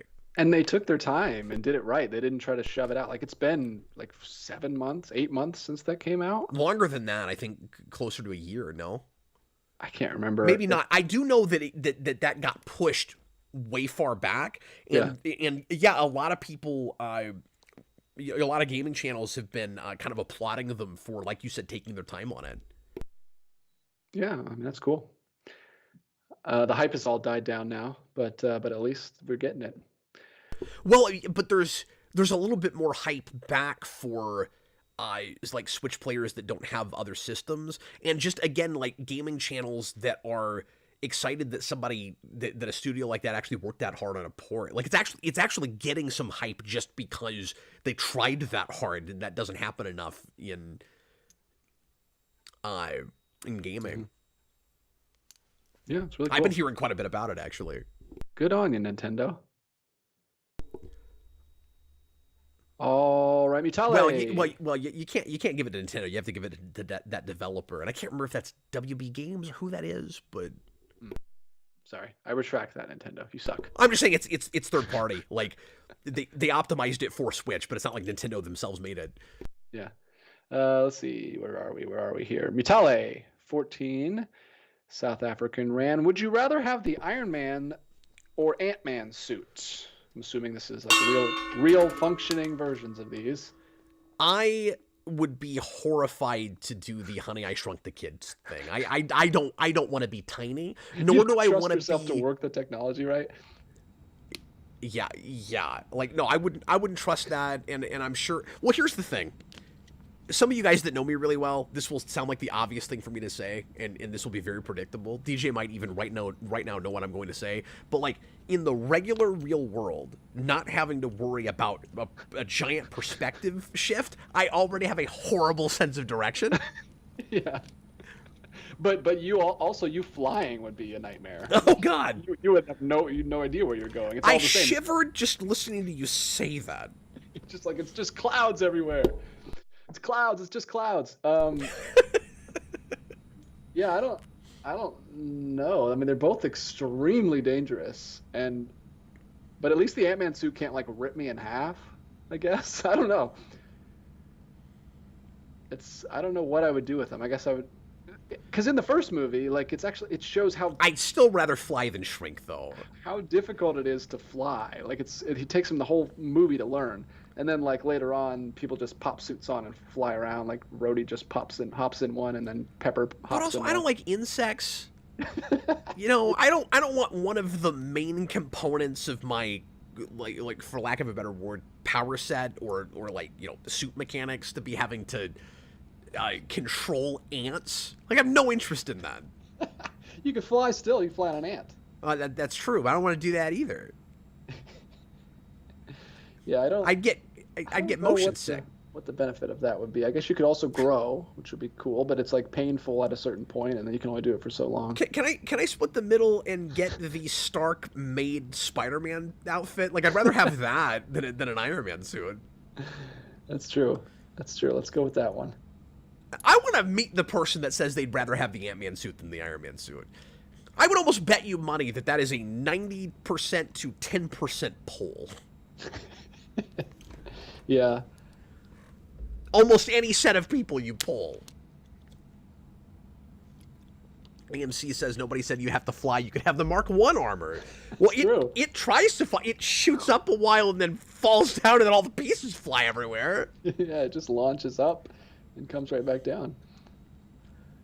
That's incredibly dangerous. If you didn't land in a nice soft patch of sand, that would be a very different movie, very much shorter movie.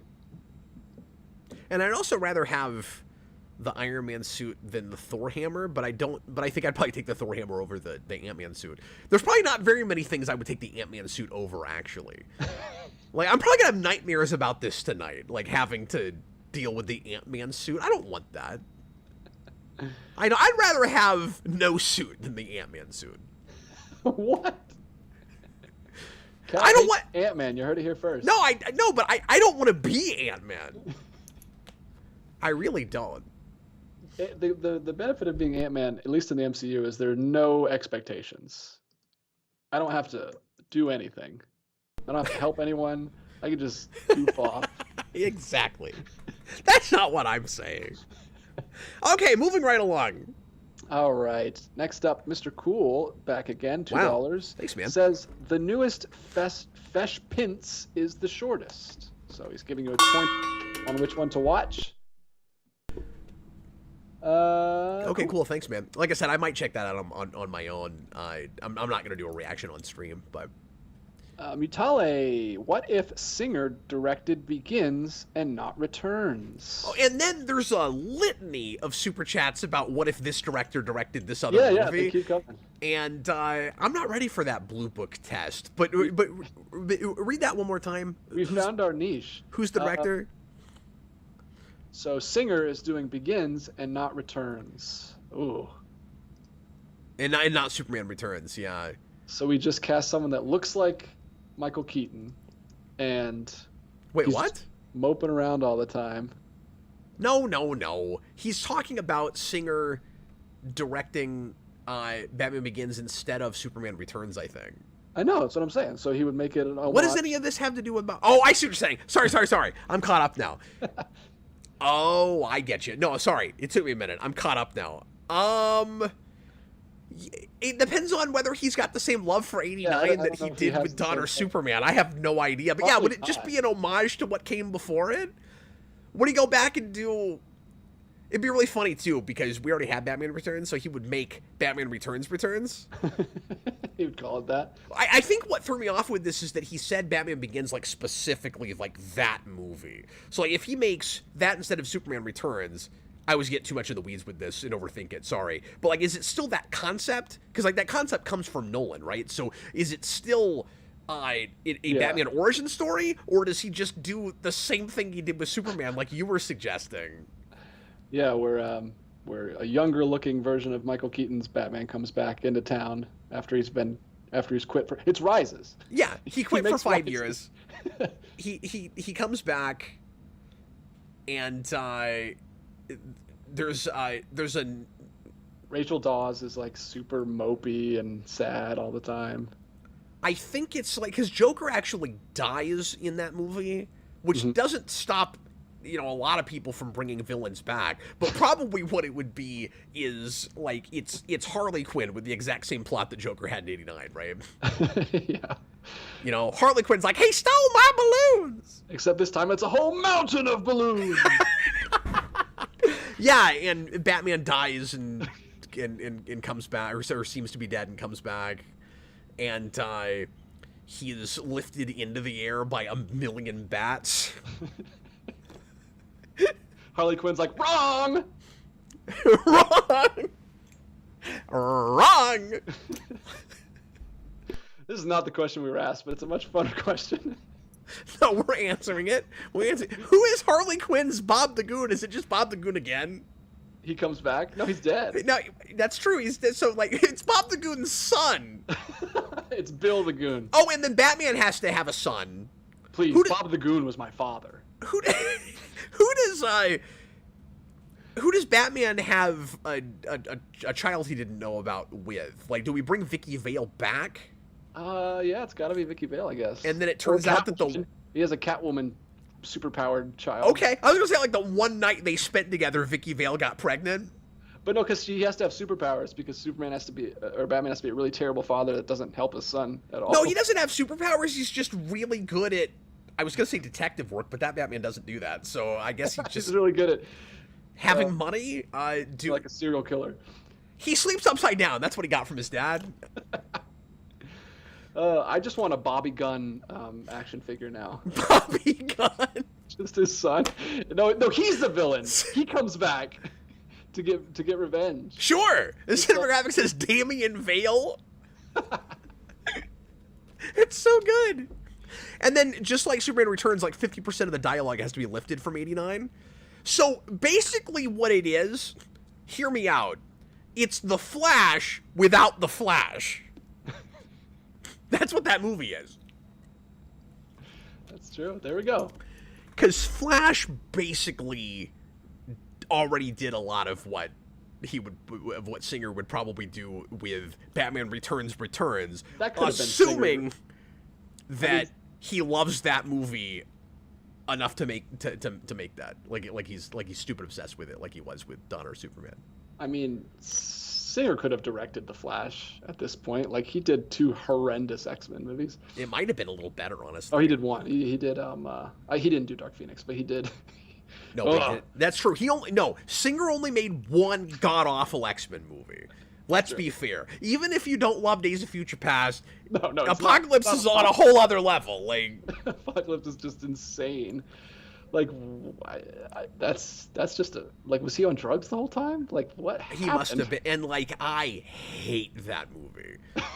I was really disappointed with it in the theater, and I never wanted to watch it again. And then when I sat down to do the rewind with it, I couldn't believe how much I came to loathe it. That is with a passion. I think I hate that movie more than any other X-Men movie at this point, and I don't even know if I can say that X3 and Origins are technically worse than it. I just hate it more. It just pisses me off more. Yeah, those are just whatever, Dark Phoenix, whatever, I'm going to forget about it, but that one is just infuriating. A lot of it's because it is Singer, and because they rushed it out 2 years after Days of Future Past. A lot of it, it's the perspective thing, right? It's the drop-off. It's the worst case of sequelitis we've ever had in a super. The Quicksilver scene is one of the worst things ever. You know what? I think you're right. I think it might be. And we've had other superhero movies, of course, that have sequels by the same director that were a big drop down in quality. Obviously, I feel that way about Rises. I feel that way about Spider-Man 3. I feel like that about Batman Returns. None of those movies piss me off in the same way Apocalypse does. He just redoes so much. I mean, Rises is a huge drop off for me, story-wise and stuff, but a lot of it looks good. Apocalypse doesn't even have that. No. I can't deal with all the stuff that he repeats from Days of Future Past, but so much worse. Anyway, now that we're sad. I just went off about that movie, and when we get to it on the commentary project, I am I am not taking the gloves off, man. Like, I mean, I'm sorry. I'm taking the gloves off. Yeah. Yeah. Folks, we got about 12 minutes left in the show, and I'll say last call for super chats because I want to end more or less on time tonight, and at least from the start of the show. Because if you came in late, I started the show late because I got stuck in traffic. There was a really bad accident on the highway, and I was stuck in traffic for like 20 minutes.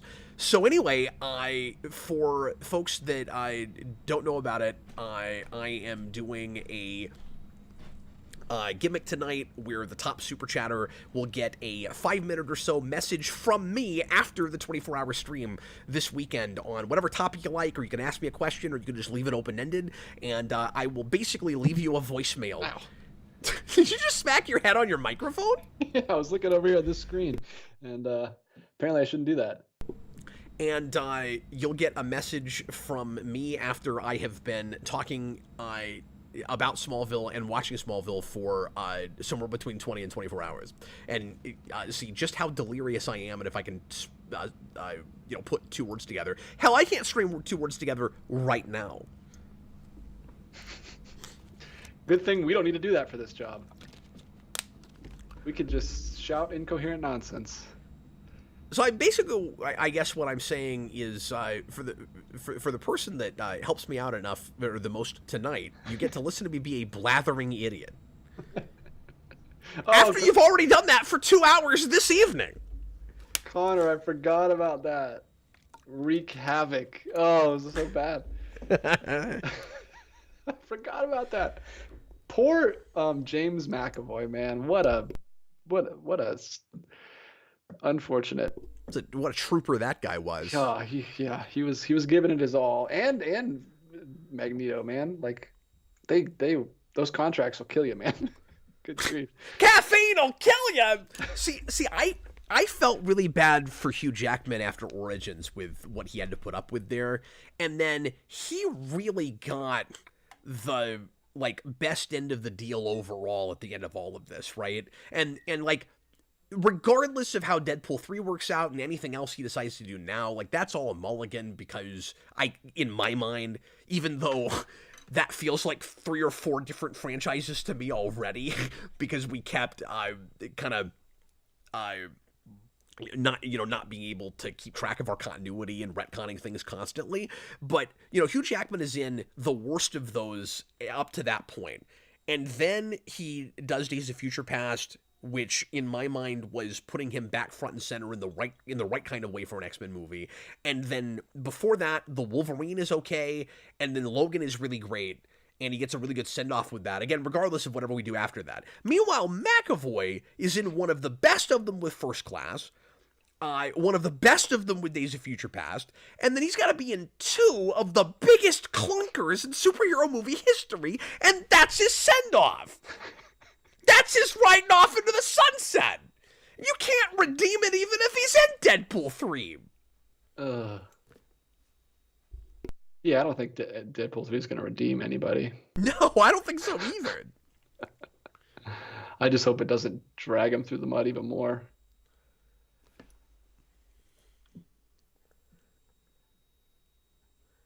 People talking about X-Men movies. Havoc. So bad. So terrible. All right. Where are we going next? Somebody said. So, Justice for Conor, that's his name in the comics.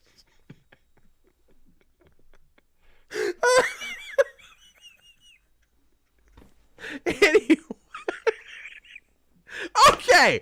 We got 8 minutes. Do we have more super chats? I think we do. Okay, great.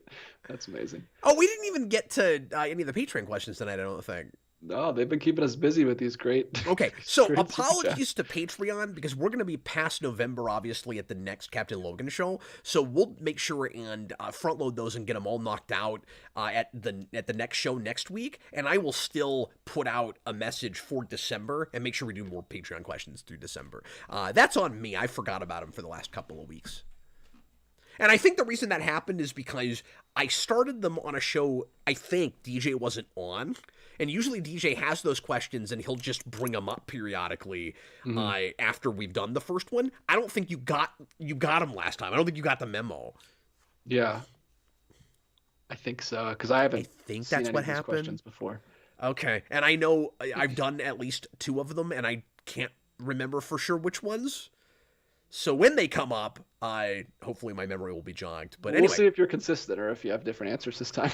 yeah, maybe I'll go back and try to find the show that happened and figure out what questions they were, because I think that was a show that you didn't make it, but I had Austin on. Yeah, I think so. But all right, we got 2 more super chats here. One from Utale, continuing the trend of director swap. What if Scorsese directed Oppenheimer? Well, this is going to be a hot take. I probably like that movie better because like I said, I thought Oppenheimer was just a little overkill with production and lighting and sound and stuff. Like there's just places where I think he's laying it on too thick. I think Scorsese like his sound. Yeah, I think Scorsese directs exactly the same script, and I probably like that movie better. I'm not saying that's what would happen, obviously, but I'm just saying, like, if he got precisely the same script, I think I just like his sensibilities for period pieces better than I like Nolan's. And Scorsese's really good at those. I don't know if he's ever gone to the 40s or whatever, or no, that's earlier than that at that point. That's the 20s, yeah. He did the 20s for Hugo, which is a movie I really like. Oh, yeah. I'm not qualified at all to answer this question. I haven't seen a Christopher Nolan film since Dark Knight Rises, and I haven't seen very many Scorsese films. I've only seen Hugo and After Hours. So yeah. I don't mean to be presumptuous about this. I'm honestly not really qualified either, but we're the folks on the show that were asked the questions, so I gotta try. I haven't seen enough Scorsese either, but I've seen a couple of things. It's cool that both of those guys had 3-hour plus epics that came out this year. You know, that would be a super cool exercise, and there's no good reason commercially to ever do it, DJ. But it would be really cool to see 2 like veteran filmmakers like that each get the same script and see what movies they make and put them up against each other. And that would be so freaking cool to see that happen.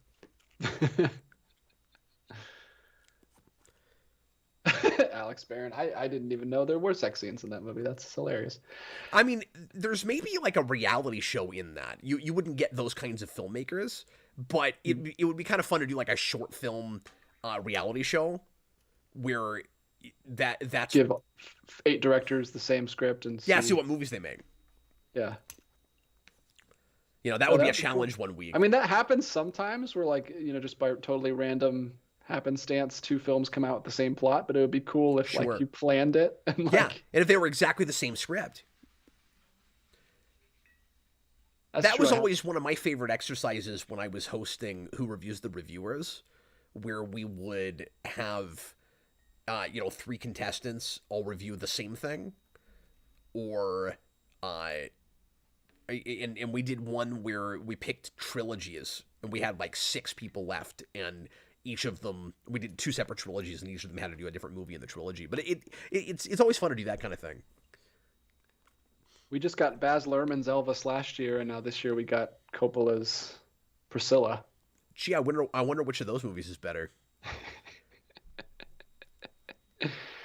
I don't know. I have yet to see Priscilla, but they're not the same script. They're very different stories. They're from of course, 2 different people's perspectives. So. But I still think I could probably tell you which of those movies is going to be the better movie.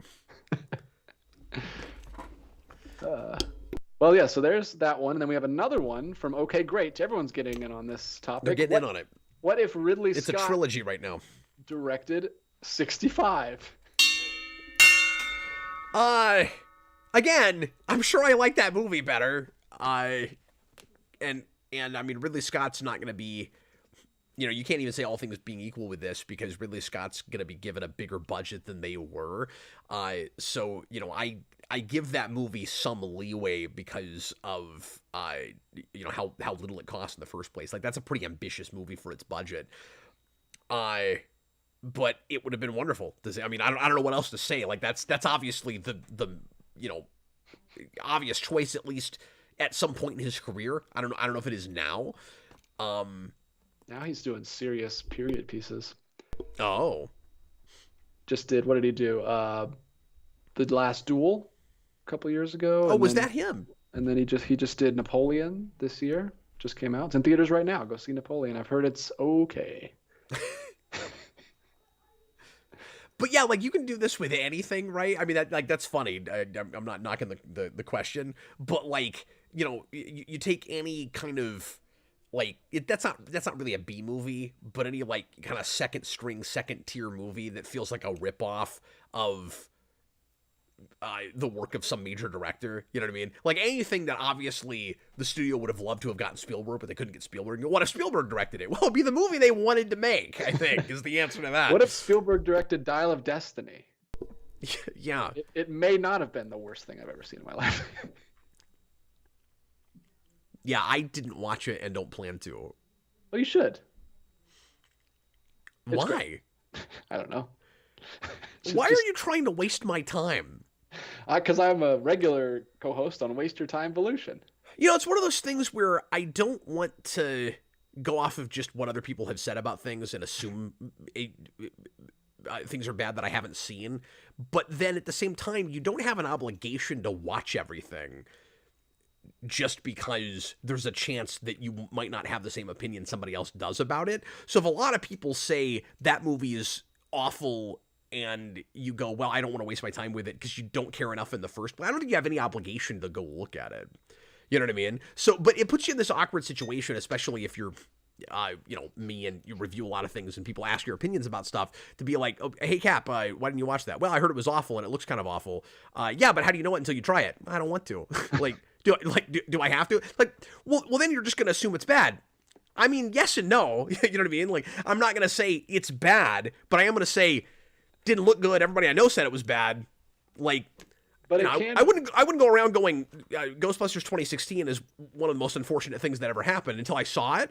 But if I never watched it, because I have seen that, so I can say that. But if I hadn't seen that film, and I gave that too positive of a review when it came out because it was somehow still better than I thought it was gonna be. But oh boy, on repeat viewings, no, that thing's horrible. You've watched that more than once? Yeah, I saw it a couple times. Wow. More power to you. That's pretty. I don't remember why. I think Eric hadn't seen it, and I showed it to him.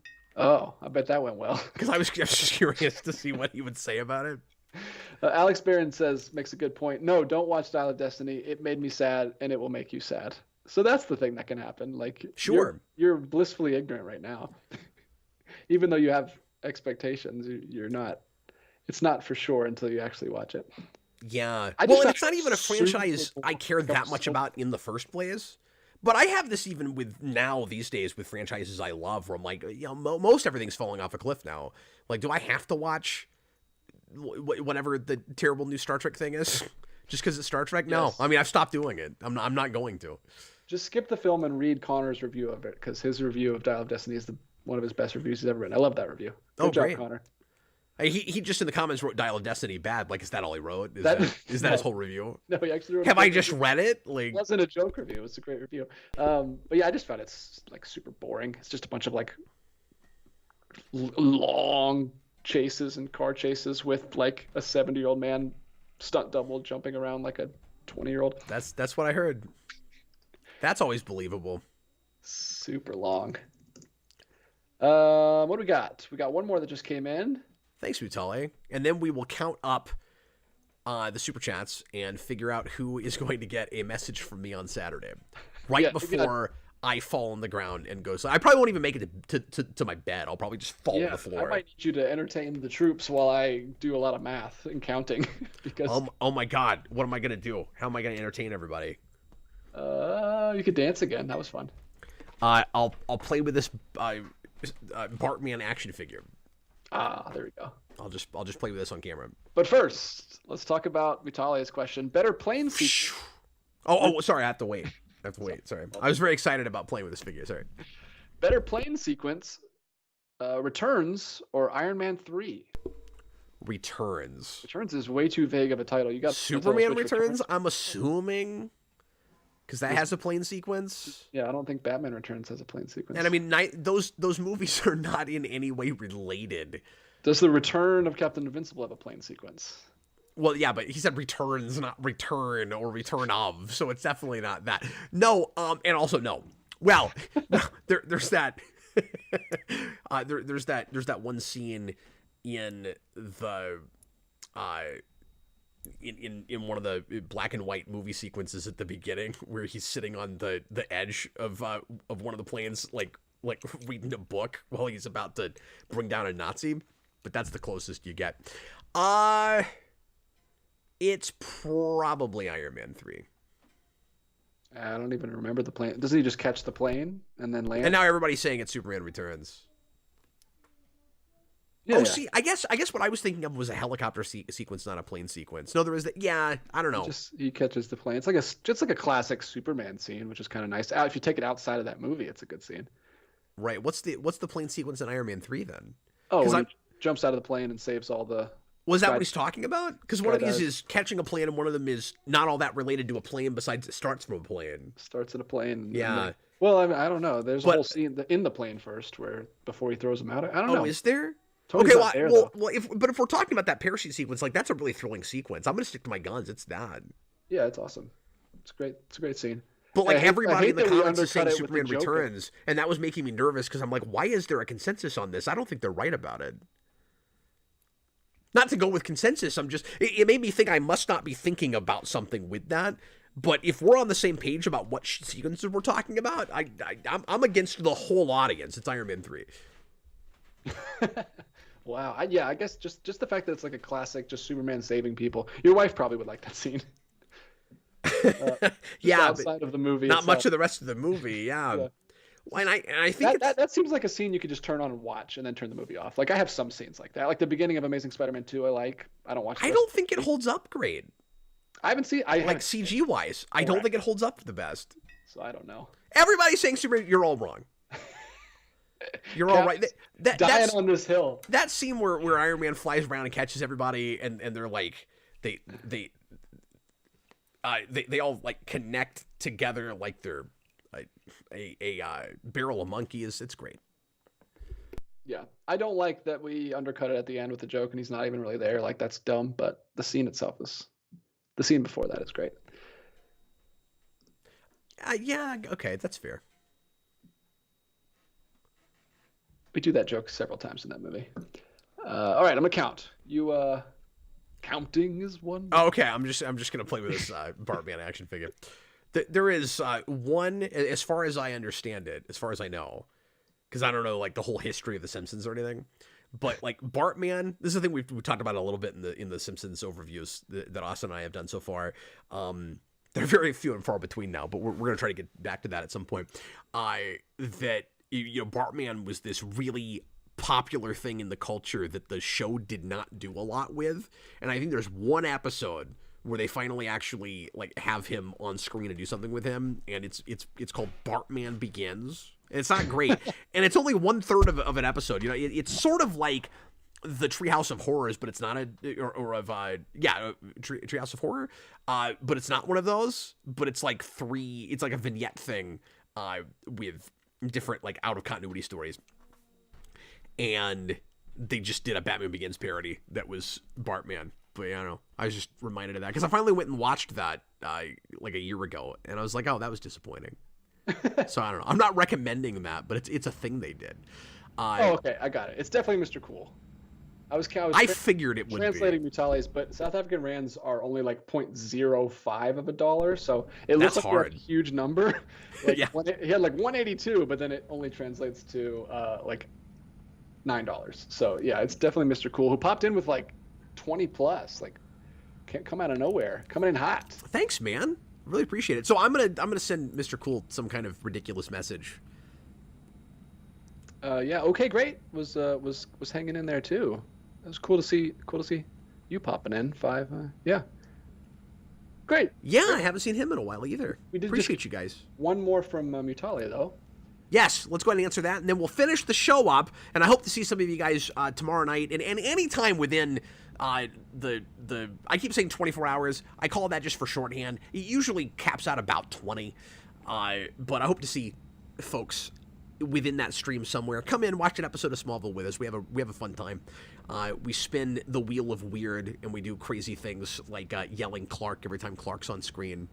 We have a good time. It gets silly. We do sign flips. We count things because counting is wonderful, as DJ alluded to. Yes, it is. Mutale, what's a song that you guys like that you would want to see used in a film? Also, oh wow, I don't think anybody's ever asked me that before. I don't think anyone's ever asked you this either. Also, who do you think is more attractive, Vicky from '89 or Selena from Returns? For me, that's easy. It's Vicky Vale, and I'm probably in the minority on that. But you know, like that's beauty's subjective, right?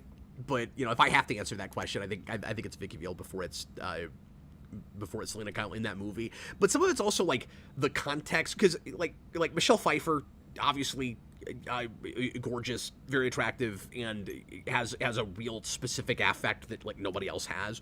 But some of it's just the context of those characters in those movies, because Vicky Vale I find very likable overall, and Selena Kyle I find bat stuff crazy, and some very strange choices made with her. Like nobody's exactly relatable in that film, so that's definitely a component to that.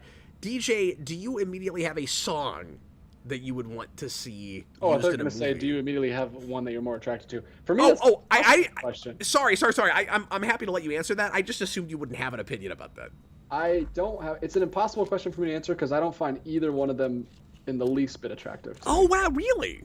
I am not into blondes, and they're both blonde. Everyone in that. What's her face too? In the third one, I don't find attractive at all either. And it's like because I was a kid in the '90s. You don't like Chase Meridian? No, I don't. Wow. I don't get that whole look. Like because I was like. You were born too late.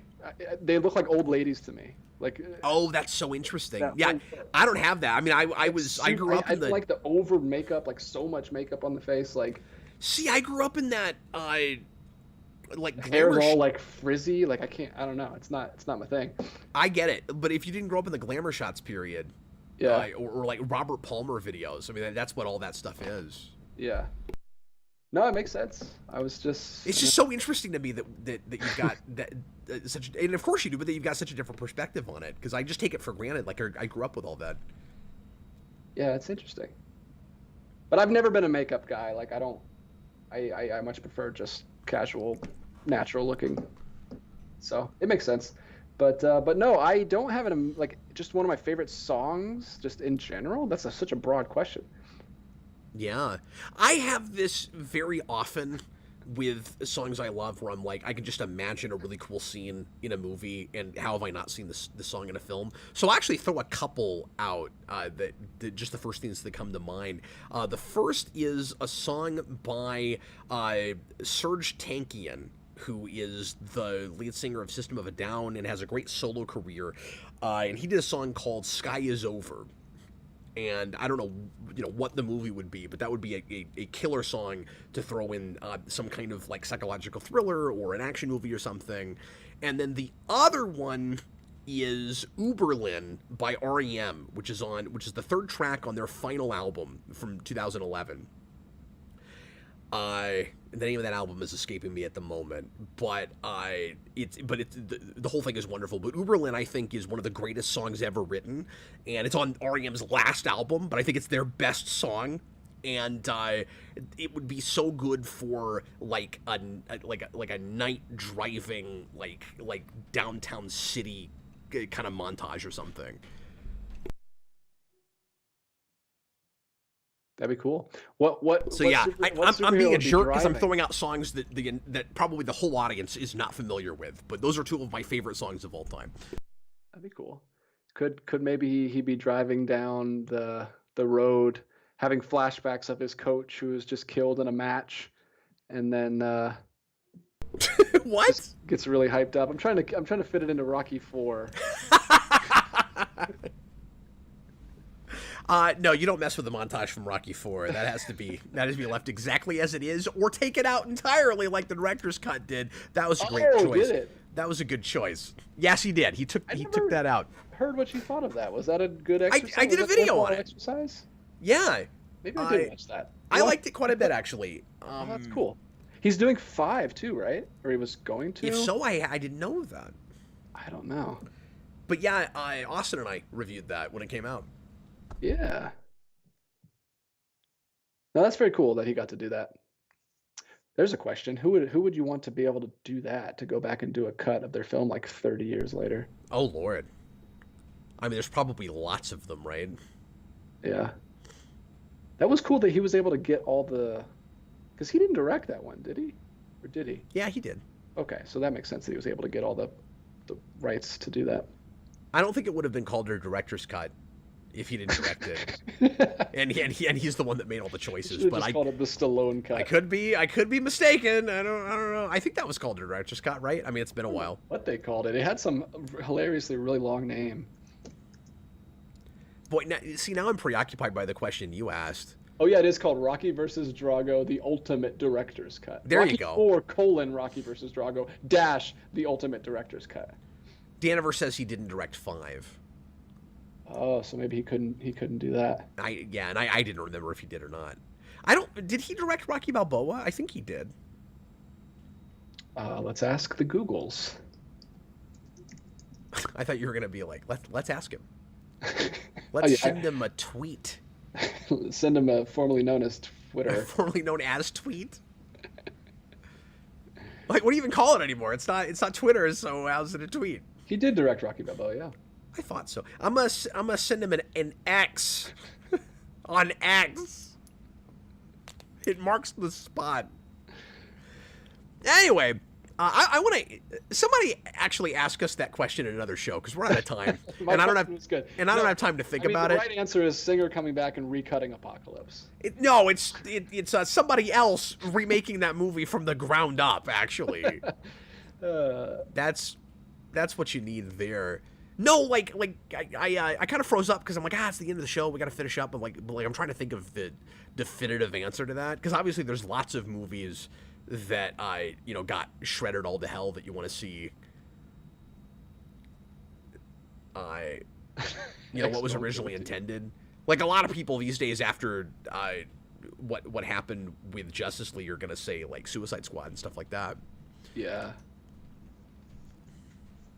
But I feel like that would just be exactly the same experience I had with Justice League, where it's like, oh, okay, it's a little better, but my life has not been enriched anymore. Like, how great could Suicide Squad be?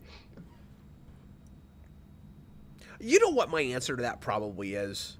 It's probably the live-action Mario movie. Oh, but that would be crazy. But then that's one of those situations where you wouldn't want the actual directors to do it. Like, I'm not sure what the answer is with... Scorsese comes in and fixes the Mario. I'm not sure what the answer is with, like, a director that got... Just because, I don't know, nothing great is coming to me right away. You just blindsided me with that. Okay, great. Release the Tim Story cut. This is why I don't ask questions. I just read the questions, because I break Cap's brain.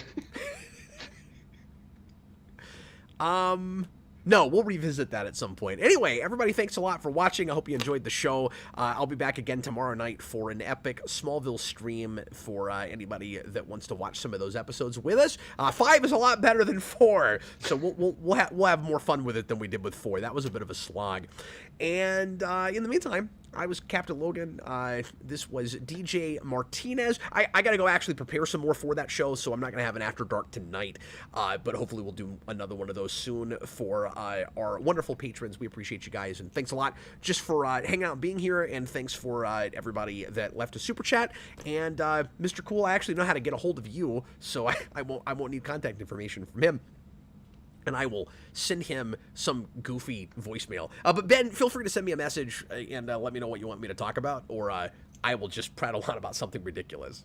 I hope it just goes so well that you do get on Cameo and start sending cameos to people. I've kicked it around, but I don't think I have a big enough following.